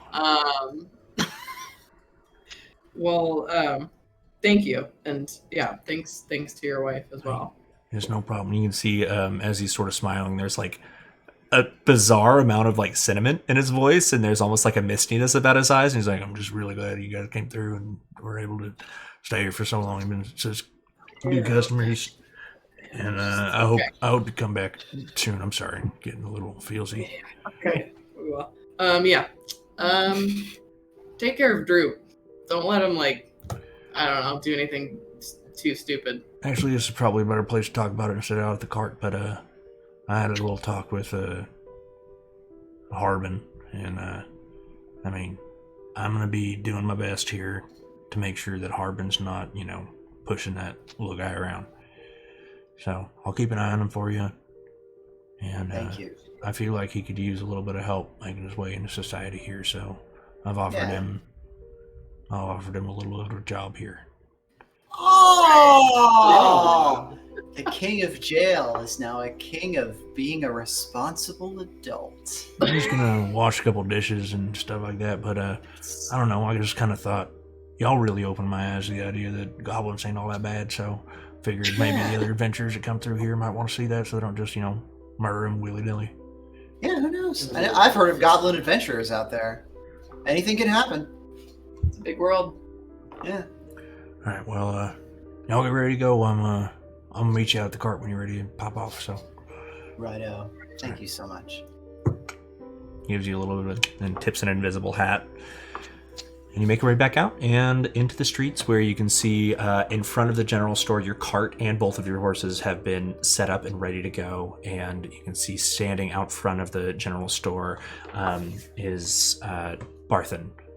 Just sort of leaning against the wall, sitting on one of the long poles that is there to lash your horses to. And as you sort of approach, he sort of sits up and is like, "Hey, y'all! Need to get something before you head out? We got a little gift basket for you. But if there's anything else you need to get, let me know. We'll take care of it for you." And you see his two sort of assistants, the young sullen teens that you've seen working at the back counters on several times, just sort of like sitting there, like trying to act really cool, but like their eyes are definitely tracking the group of you, like with significant interest. I think we might all be interested in some winter coats. Yes. Yeah. Seems like it's getting a little bit nippy out. Scarves or something. And it's starting to get a little cold out. Yeah, come on in. I'll get that taken care of for you. I mean, I'm sorry they ain't cheap, but furs is furs. We can do full winter clothing for each of you for about 5 gold. Does that sound good? Yeah. Very reasonable. Yeah. All right, dealio. Come on in. We'll get you suited up, fitted. Back to the character creation menu. If there is anything in particular that you would like as far as your appearance with your winter clothes to go, you may describe it, and it will be available here for you as long as it's not extensively extravagant, but it can be done. It is the very, very beginning of the winter season, and his stock is well supplied at this point. You have the pick of the litter.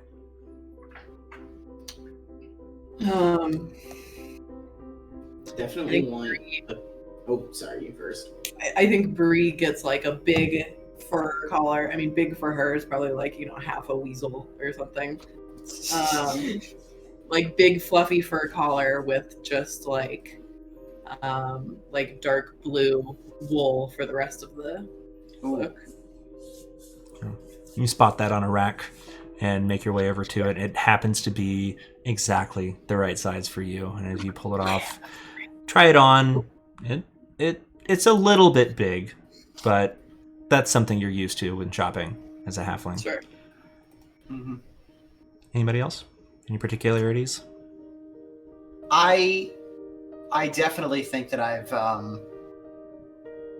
yeah. I mean, it's not going to be anything like anything you can get in BG City and like, the shops or anything, but I think I managed to find something in my size that's kind of a nice warm sort of a cloak, kind of a robe thing, like a overcloak that's maybe like kind of a, I guess kind of a similar like a off-white, almost like a duster kind of a thing. Is that what you're looking for? Yeah, like a duster kind of a thing with a hood, and like it goes over my suit, and there's like matching like kind of tallish boots. Yeah, easy enough to find. Like, It's the closest to white that you could find was just this very, very light, almost buckskin, and at the seams you can see the areas where the fur that lines the inside sort of puffs out at the seams. Yeah, I got a family that's packed full of goths, so usually I try to err away from black whenever I can. So fair enough. It's well made and very warm. Yeah, perfect. I hate to use this reference because I feel like I'm making it sound ugly, because it's not an ugly piece, but it almost has the construction of like an UGG, where it's like the leather, and then where the seams come together, there's like a little bit of fluff. These are like fantasy Uggs. Yeah. It's a fantasy UGG coat. Fantasy. Yes. I thought I developed a lisp suddenly. That's the image I want you to keep in your mind for this. Yes. Good. Perfect. All right. Ambrose or Glass? I was imagining Bree like one of those little kids that is like fully immobilized. I can't put my arms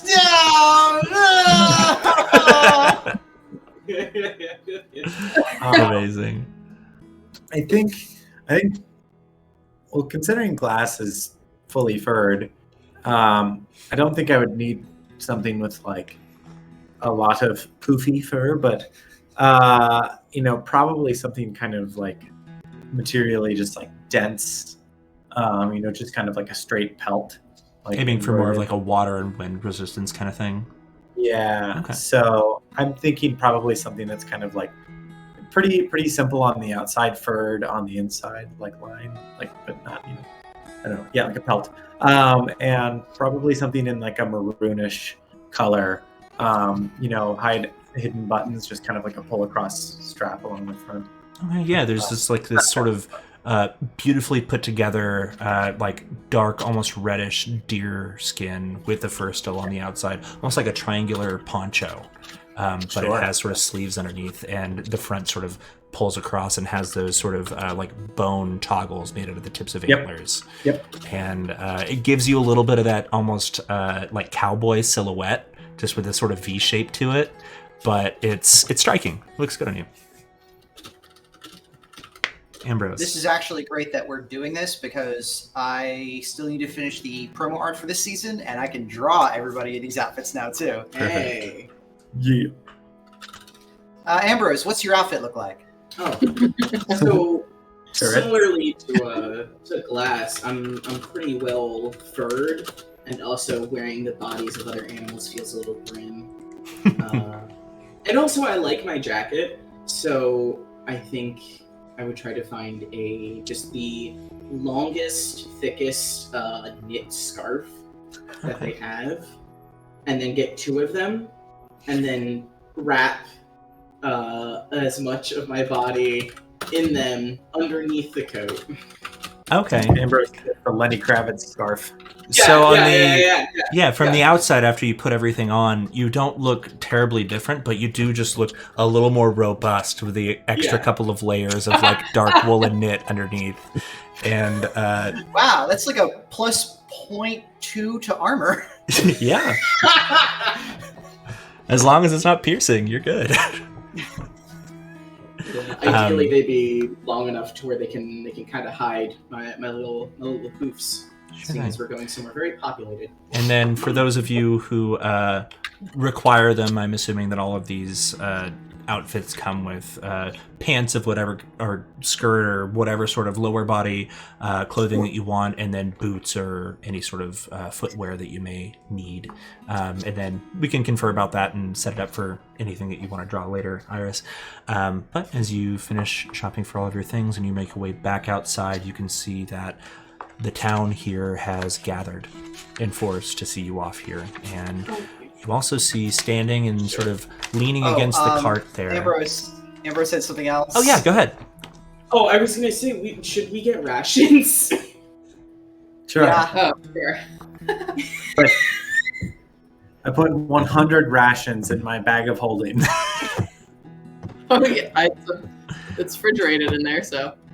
Just as you're thinking about rations, you watch as Toblin and his wife Trilena and even Tiny Pip make their way up towards you, all of them sort of arms full of bundles. And they say, and Toblin's just like, we got a couple, we made a bunch of little meal packs for you. You can call them rations, call them whatever you want, but these are parting gift. We had a bunch of leftovers from the last couple of days, so we just kind of threw them together so and kind. wrapped them in cloth for you. I'm gonna put them in a cart. Yes, please do. Thank you so much. Wow. Okay. Well, rations are taken care of then, gang. Is it may be a little bit of a too far callback, but is Davidus still around? Davidus? The guy with all the cool stuff. Oh, the merchant. Oh, the merchant. As you gaze the surrounding, it looks like most of the townsfolk are here. That merchant, you do not see. We'll have to catch up with him later. Mr. Man, moving on. You assume that he probably left town shortly after you left for Wayveco Cave. Damn. Okay. Well, I'm good. And as the Stonehill family loads the rations into their wagon, Pip just sort of wanders up, holding his mother's hands, and she's, go ahead and ask him. You said you wanted to do it. And looks up and says, my parents, they said that if you wanted to you could put your names, or carve them into the mantle. Because it'd be cool for other people who come here to know that you guys were here. Did I say it right? And his mom's like, yes, you did great. We would love to do that, gang. Yes! Yep. I get out a claw. It's like the equivalent of like the diner with a photo of the owner with Obama or something. Yeah! And as you sort of turn to make your way back into the Stonehill Inn, Trilena just sort of puts a hand up and is like, Ron Jerry. You're definitely welcome to do that, and I want you to do it, but it looks like you got a bunch of people around here looking to maybe say goodbye to you first. You can handle that before you're ready to go. Let's talk to these folks first. Yeah, and as you turn and look, you can see Elman Jasper, Sildar Hallwinter, and Gundren, Droop, even Halia Thornton, Harvin Wester, and obviously you've already spoken with Elmar Barth and Thistle and Ander. All of them have sort of gathered around the cart. All the people that you have made impressions on their lives while you've been here. Just burst into tears. Wow. You've all meant so much to us. Even though we're a little weird, you took us in and let us become part of your town for a little while. And that means a lot. Thank you all so much. We can't express the full size of our gratitude, but trust me, it's a large amount of gratitude. I could have phrased that a little more eloquently. No, that's good. Gundren kind of steps to the forefront and says, aye, but I think we could express ours for you. You gave this back to me, but I want you to have it. And he gives you the ring that you had been carrying since you found it in the dirt. I don't even have the finger to put it on anymore, so that's for you. And then, in addition to that, I think the big guy here has something he wants to give you, and Sildar just sort of leans over and says, well, yes, I wanted to make sure that you understood that the cart and the horses are a gift from both Gundren and I, and Thank you. I will be speaking with the Lord's Alliance and make sure that your deeds are heard of throughout all of our networks, and that should you need assistance, you may call us. We'll keep that in mind. Ingrid and Jesse are forever friends. Yes. Now that we've named them, we can't get rid of them. And you notice that as he steps up to say goodbye to you, his limp that has sort of accosted him for most of the time since you rescued him is now barely noticeable. Aw, yay.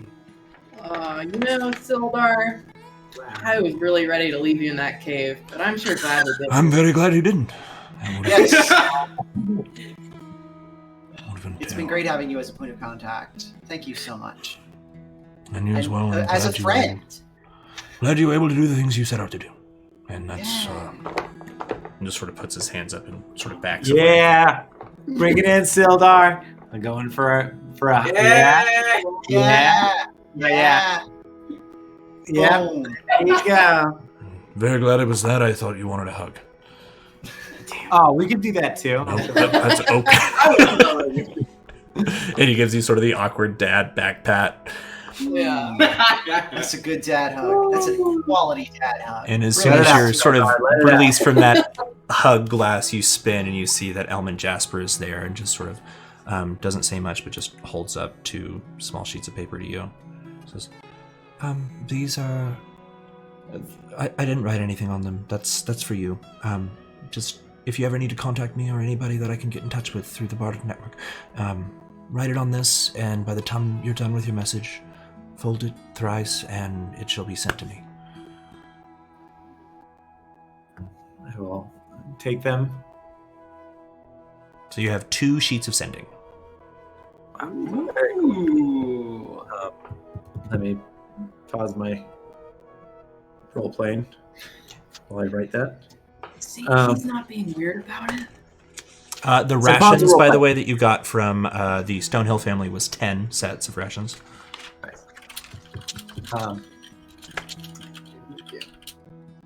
Thank you for everything, Helman. I just wanted to say thank you for being honest with me. I'm sure that wasn't easy for you. It definitely wasn't for me, but it's better that way. So thank you. I wish you luck wherever you go, and send me some pictures sometime. Can I give you a hug? Did you Sure. say no? Sure. He sort of leans in and gives you... At this point, he only rises to like your mid-chest, being a half-orc. I've hugged Bree Yeah. before. But he just sort of goes in for a hug, and he doesn't hold it too long. There's nothing awkward about it. It's respectful. God. He sort of looks up who at you says and just... interactions and RPGs are less awkward than real life is wrong. Yep. And here. Make sure that There's Harbin Wester makes his way with his tilted top hat on his head and sort of belly first walks through the crowd and pushes a few people aside. Make sure that goddamn Lord Protector General of Tribor gets this when you see him. It's important information regarding our long-standing alliance. Mage hand belt down right now. Whoa. I take it.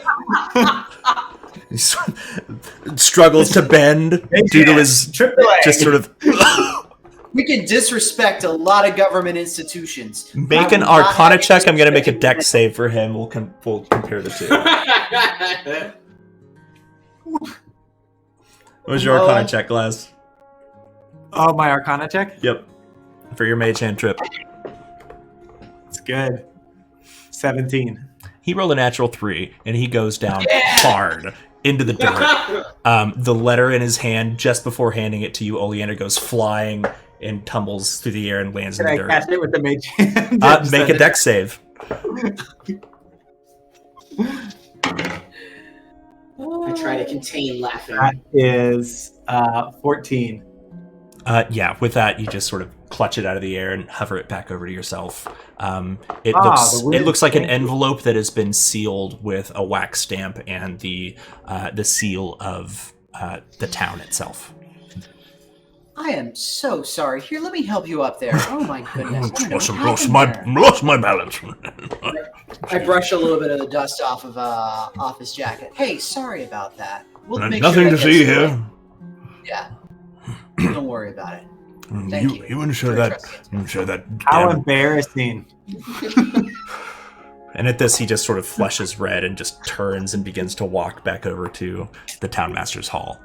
And as he turns and begins to walk in that direction, you see sort of scooting around him this small, floppy-eared form of Droop, who just sort of makes his way through the crowd and looks up at the group of you and is like, Sorry, here you're all heading out of town. I love him so much. I crouch. I don't bend over. I crouch because I'm respectful to my fellow shorts. Hi, Ambrose. I'm a little kind of like gentle, like poke on the shoulder and say, "Don't let anyone push you around." I gotta do it. I'm my own man now. My own goblin. Yeah. Hell yeah, Drew. Yes. As long as I don't get too Well- scared and fall asleep, I'll be all fine, because that's what I get told to do. We'll totally be back to visit someday soon, Little- hopefully. Yeah, I hope you do. A little beauty rest never hurt About the anybody. elections. he sort of reaches into this small, like, makeshift, like, it's just a burlap sack that's had, like, a hole torn in it, so he can sort of wear it as, like, a satchel, and it sort of drags the ground behind him as he's, like, making his way through. He's like, I made you something. Hang on. reaches in there and pulls out one, and then two, and then sort of puts them in the same hand and continues to pile these small balls of mud with sticks sort of sticking out of them into his hand, and holds them. He's like, Whoa! I decided to make these for you. I was going to keep them for myself to keep me company, because this one's brie, so yeah, it's littler than the rest. Here you go, and sort of holds it up to you. And then this one's oleander. I use the prettiest mud I could find for this one. And then this one's glass. I put an extra stick in there for your little tail. And then this one's you, Ambrose. It's got 2 little sticks for your horns. And it had a pine cone on it as a hat, but it fell off. I'm losing it. I cradle in my clothes. and they are literally just balls of mud with like broken sticks, like shoved into them at odd angles. There is no representation whatsoever, but effigies No. nonetheless.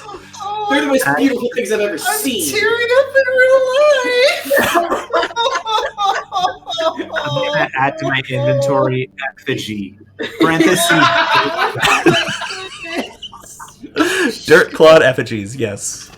Oh fuck! Oh my god. Can I give you a hug, Drew? Oh come on, group hug on Droop. Let's do it. Let's bring it in, baby. Yes. Don't be scared. This is just love. You can do it, Droop. And I'm You gonna must have some Oh my weird, God. fluffy new clothes. Oh. You hear him sneeze a bunch as some of the fur gets into his nose. Oh, honey. Oh, my makeup's gonna be fucked up for the rest of the stream now. While we're hugging, I want to slip 5 gold into his little Oh bag. yeah. Okay, make a sleight of hand check if you're doing it secretively. I'm doing it secretly.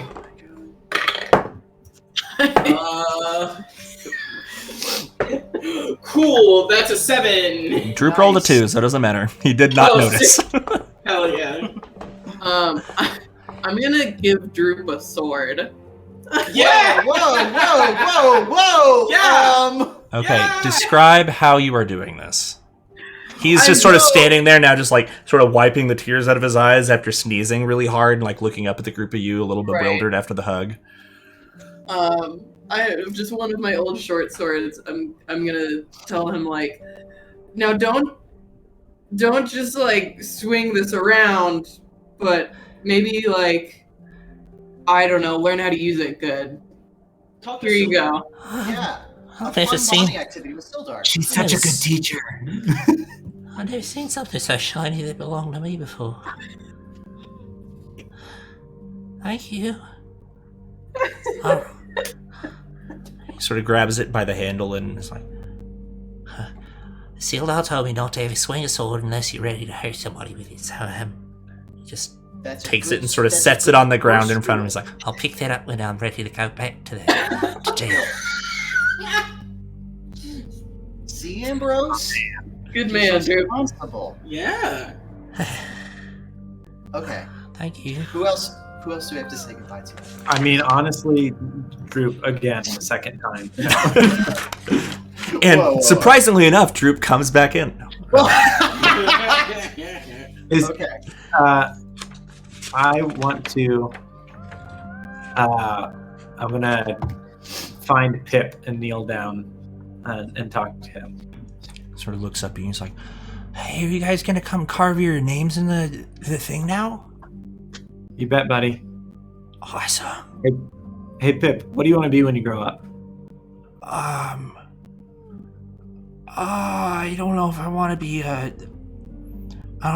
be a knight, or if I want to own a restaurant like my dad, or if I want to play music like you and Elman do. Look at that. All good options. And I would say none are, how do you say, mutually exclusive to a kid. You can Sort do of it like- all, buddy. Takes his shirt and sort of. Don't like looking at Evan. Yeah, it's creepy when I do it. Sorry. Getting too into character. Good. I appreciate it. Are you guys gonna write something dirty on the thing? No. Oh, okay. I don't even know what anything dirty would be. Neither do you. Right. Well, you could write like poop on there. You could. He sort of looks around to make sure his mom's not around for a moment. He's like, You could draw penis. Poop is very dirty. Don't touch it. Okay. That's right. Okay. We would never. God. All right. Well, anyway, have fun living life. Okay. I'm Mom! standing up, like, I don't know how to talk to this child. yeah. Talking to children is weird and hard, and it's never easier in Yes. fantasy settings. Okay. Sorry. Here's a cat here in my mouth from my shirt. Love that. Oh. Yeah, Good. the cat was right there. Cool. As you all gather your belongings and the various gifts that you've been given, you are now ready to go. And you, just before you turn to enter into the Stonehill Inn to sign your names before you depart, you see exiting from her home and then making a very, very brief stop to sort of pluck some of the moss from the Shrine of Good Luck and tuck it into one of her pockets. Turning to look at you and stride her way over to where you are is Sister Garrily, who, for the first time, is wearing a heavy armor breastplate with steel pauldrons, has a large sort of fur around her neck. That large braid is sort of tossed over one shoulder down to the front. She wears these large steel gauntlets, carries a massive bronzen shield that on the front of it has emblazoned the face of Demora, almost making it look like a coin. And then across her back, you can see the sort of rounded ball and sharp points of a mace sticking over her shoulder. Oh. And she sort of strides up to you, looking so different from the way you have ever seen her. I guess I can Damn. pull her up. Oh my god! Nice. And there she Oh, is. Evan. And as she strides up to you, she says, "All right, are you guys ready to go?" Oh, we're ready to gay. We're ready to go. I will give you inspiration because that was great. Oh my god! Oh, amazing. Oh, the new layout for the zoom in looks so good. Oh yeah. Woo. All right. Wow, sick. Well, I'll wait here. Looks like you have some people waiting on you inside and ready to go in 5. Yeah, Okay. let's do it. Sounds good. I'll get the horses ready. And she turns and makes her way over to the cart as you enter into the Stonehill Inn. As you enter, how would you like to sign your names, each of you? Who wants to go first? I just carved Bree, but then like an _XX on either side. Nice. The first See, MySpace username has been pinned. Congratulations. Glass, what are you doing? I will write Glass was here, and then in my best attempt at making it look like it's a different handwriting, somewhere else very small, I will write poop. Nice. Unrelated. Someone else did that. I'm trying to make it look like Breeze. Yeah. Go ahead. Because I'm a fucking show off, I focus my eldritch energies, my good old fashioned eldritch blast, into a single constrained point with my finger, and I sear my name, Oleander the First, into the mantle in like perfect cursive. Hell yeah. And amongst the other carvings that have just been made with knives and claws, yours, blackened into the wood, stands out significantly above the rest. Nice. This is I know this seems over the top, but for me, like my name's kind of a big deal to me. So Yeah. Ambrose, what are you doing? I was gonna do something similar. Oh no, you cut out for a second. Sorry. Sorry, you said you were going to do something similar and then you cut out. What did you say? I was gonna do something similar, and now I feel a little embarrassed, but I'm gonna do it anyway. no, do it. Focusing a magic missile, I want to fire a modest blast into a small portion of the mantle. Just fire it off, and all at once it just says "The Wizard Ambrose." Hell yeah. Oh, you did more words Is than there- mine. I see how it is. Is there like a typeface or something you're going for here? Oh, it's all caps.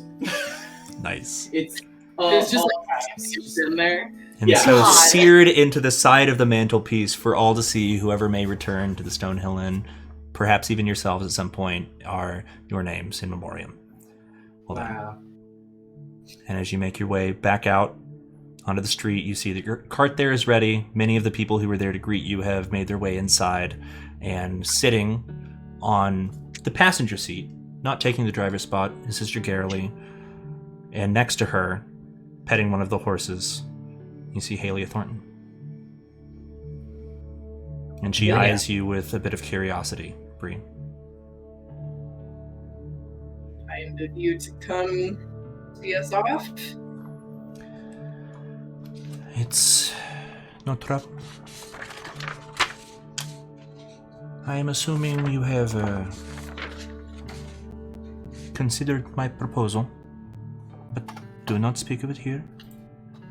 Use this once you are on the road. And she pulls from the inside of her cloak a scroll and hands it to you. This is how I use my doves to communicate. No scraps of paper to be stolen, and the message will be spoken to only the intended recipient. Safest way to communicate. Except, perhaps, for the dove.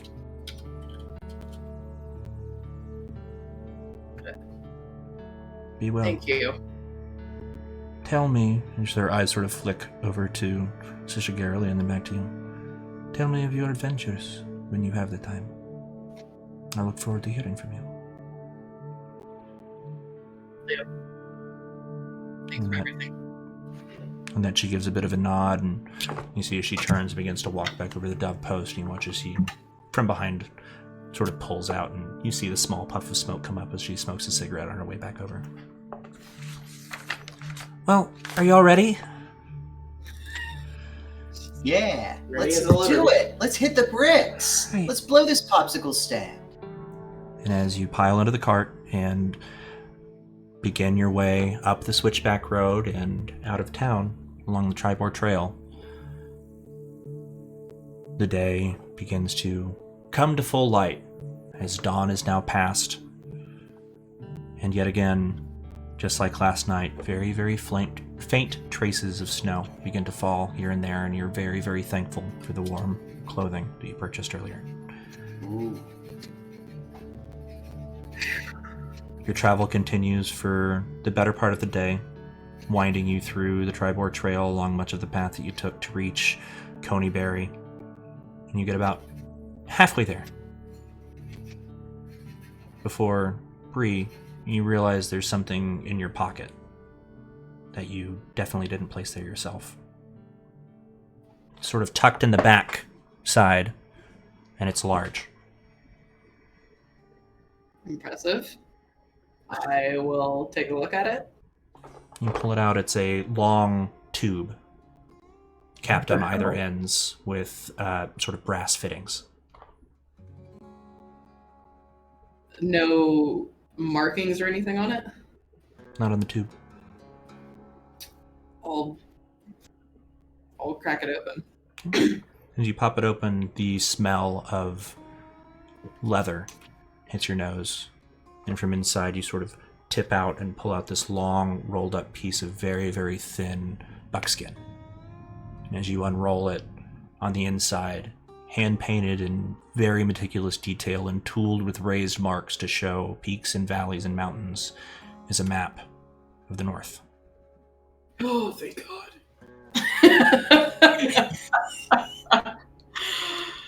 Oh. And with it, a tiny scrap of paper that just says, "I tracked where you have been. Continue to do the same." And as you look closer, you can see that on it, there's already been some effort made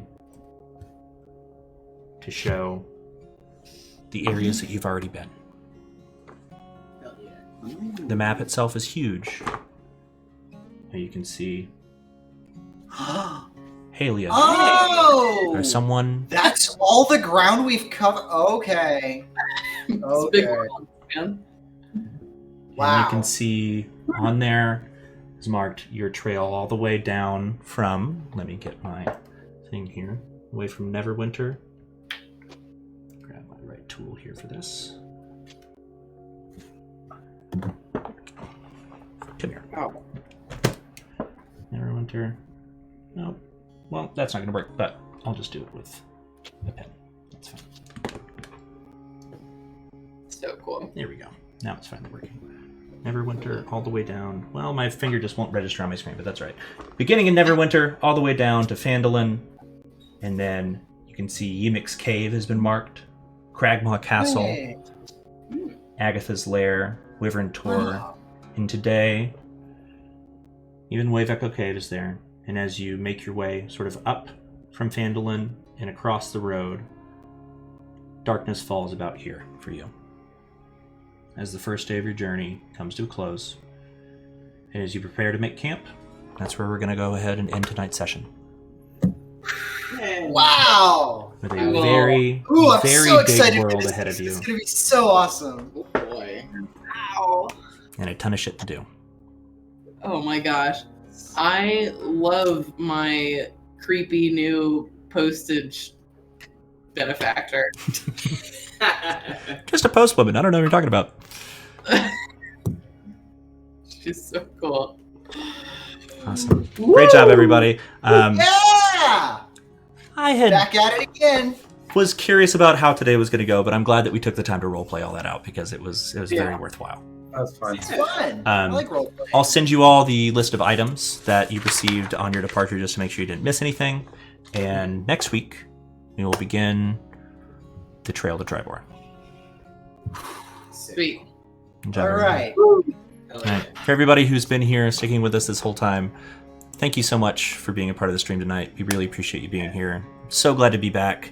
And we'll be back next week again at 7 o'clock on Wednesday for the beginning of our next big leg of the adventure and a bunch of action. So Yes. thank you so much. Do we have any donation We do messages? have some donations. So let's go ahead and I check know those we out have really at least fast. one.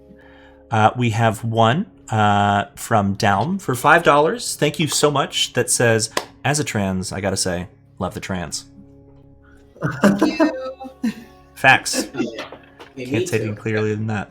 And then we have another one from Oscar the Cat. That's my cat's name. How did they know that? It says, I'm just a little baby for $10. Thank you so much. And then in addition to that, Dalmatianer, I hope I'm saying that right, used 4 bits and did a cheer in chat today, which is our first time for doing that. So thank you so much. Oh, a little Twitch cheer. We're doing Yeah. all the Twitch things. Yeah. Yeah. Ring that bell, fave that, like, star that fave, do the thing, jump around, dance. Thank you so much for sticking around through our big exposition episode as we prepare for the next leg of the adventure. Next week, we'll get into some nitty gritty and it'll be fun. So I'll see you then. Anything else anybody wants to say before we head out? No. Suck it, Harbin. Fuck Harbin. Yeah. All right, y'all. Good night. Take care. Good night. Good night.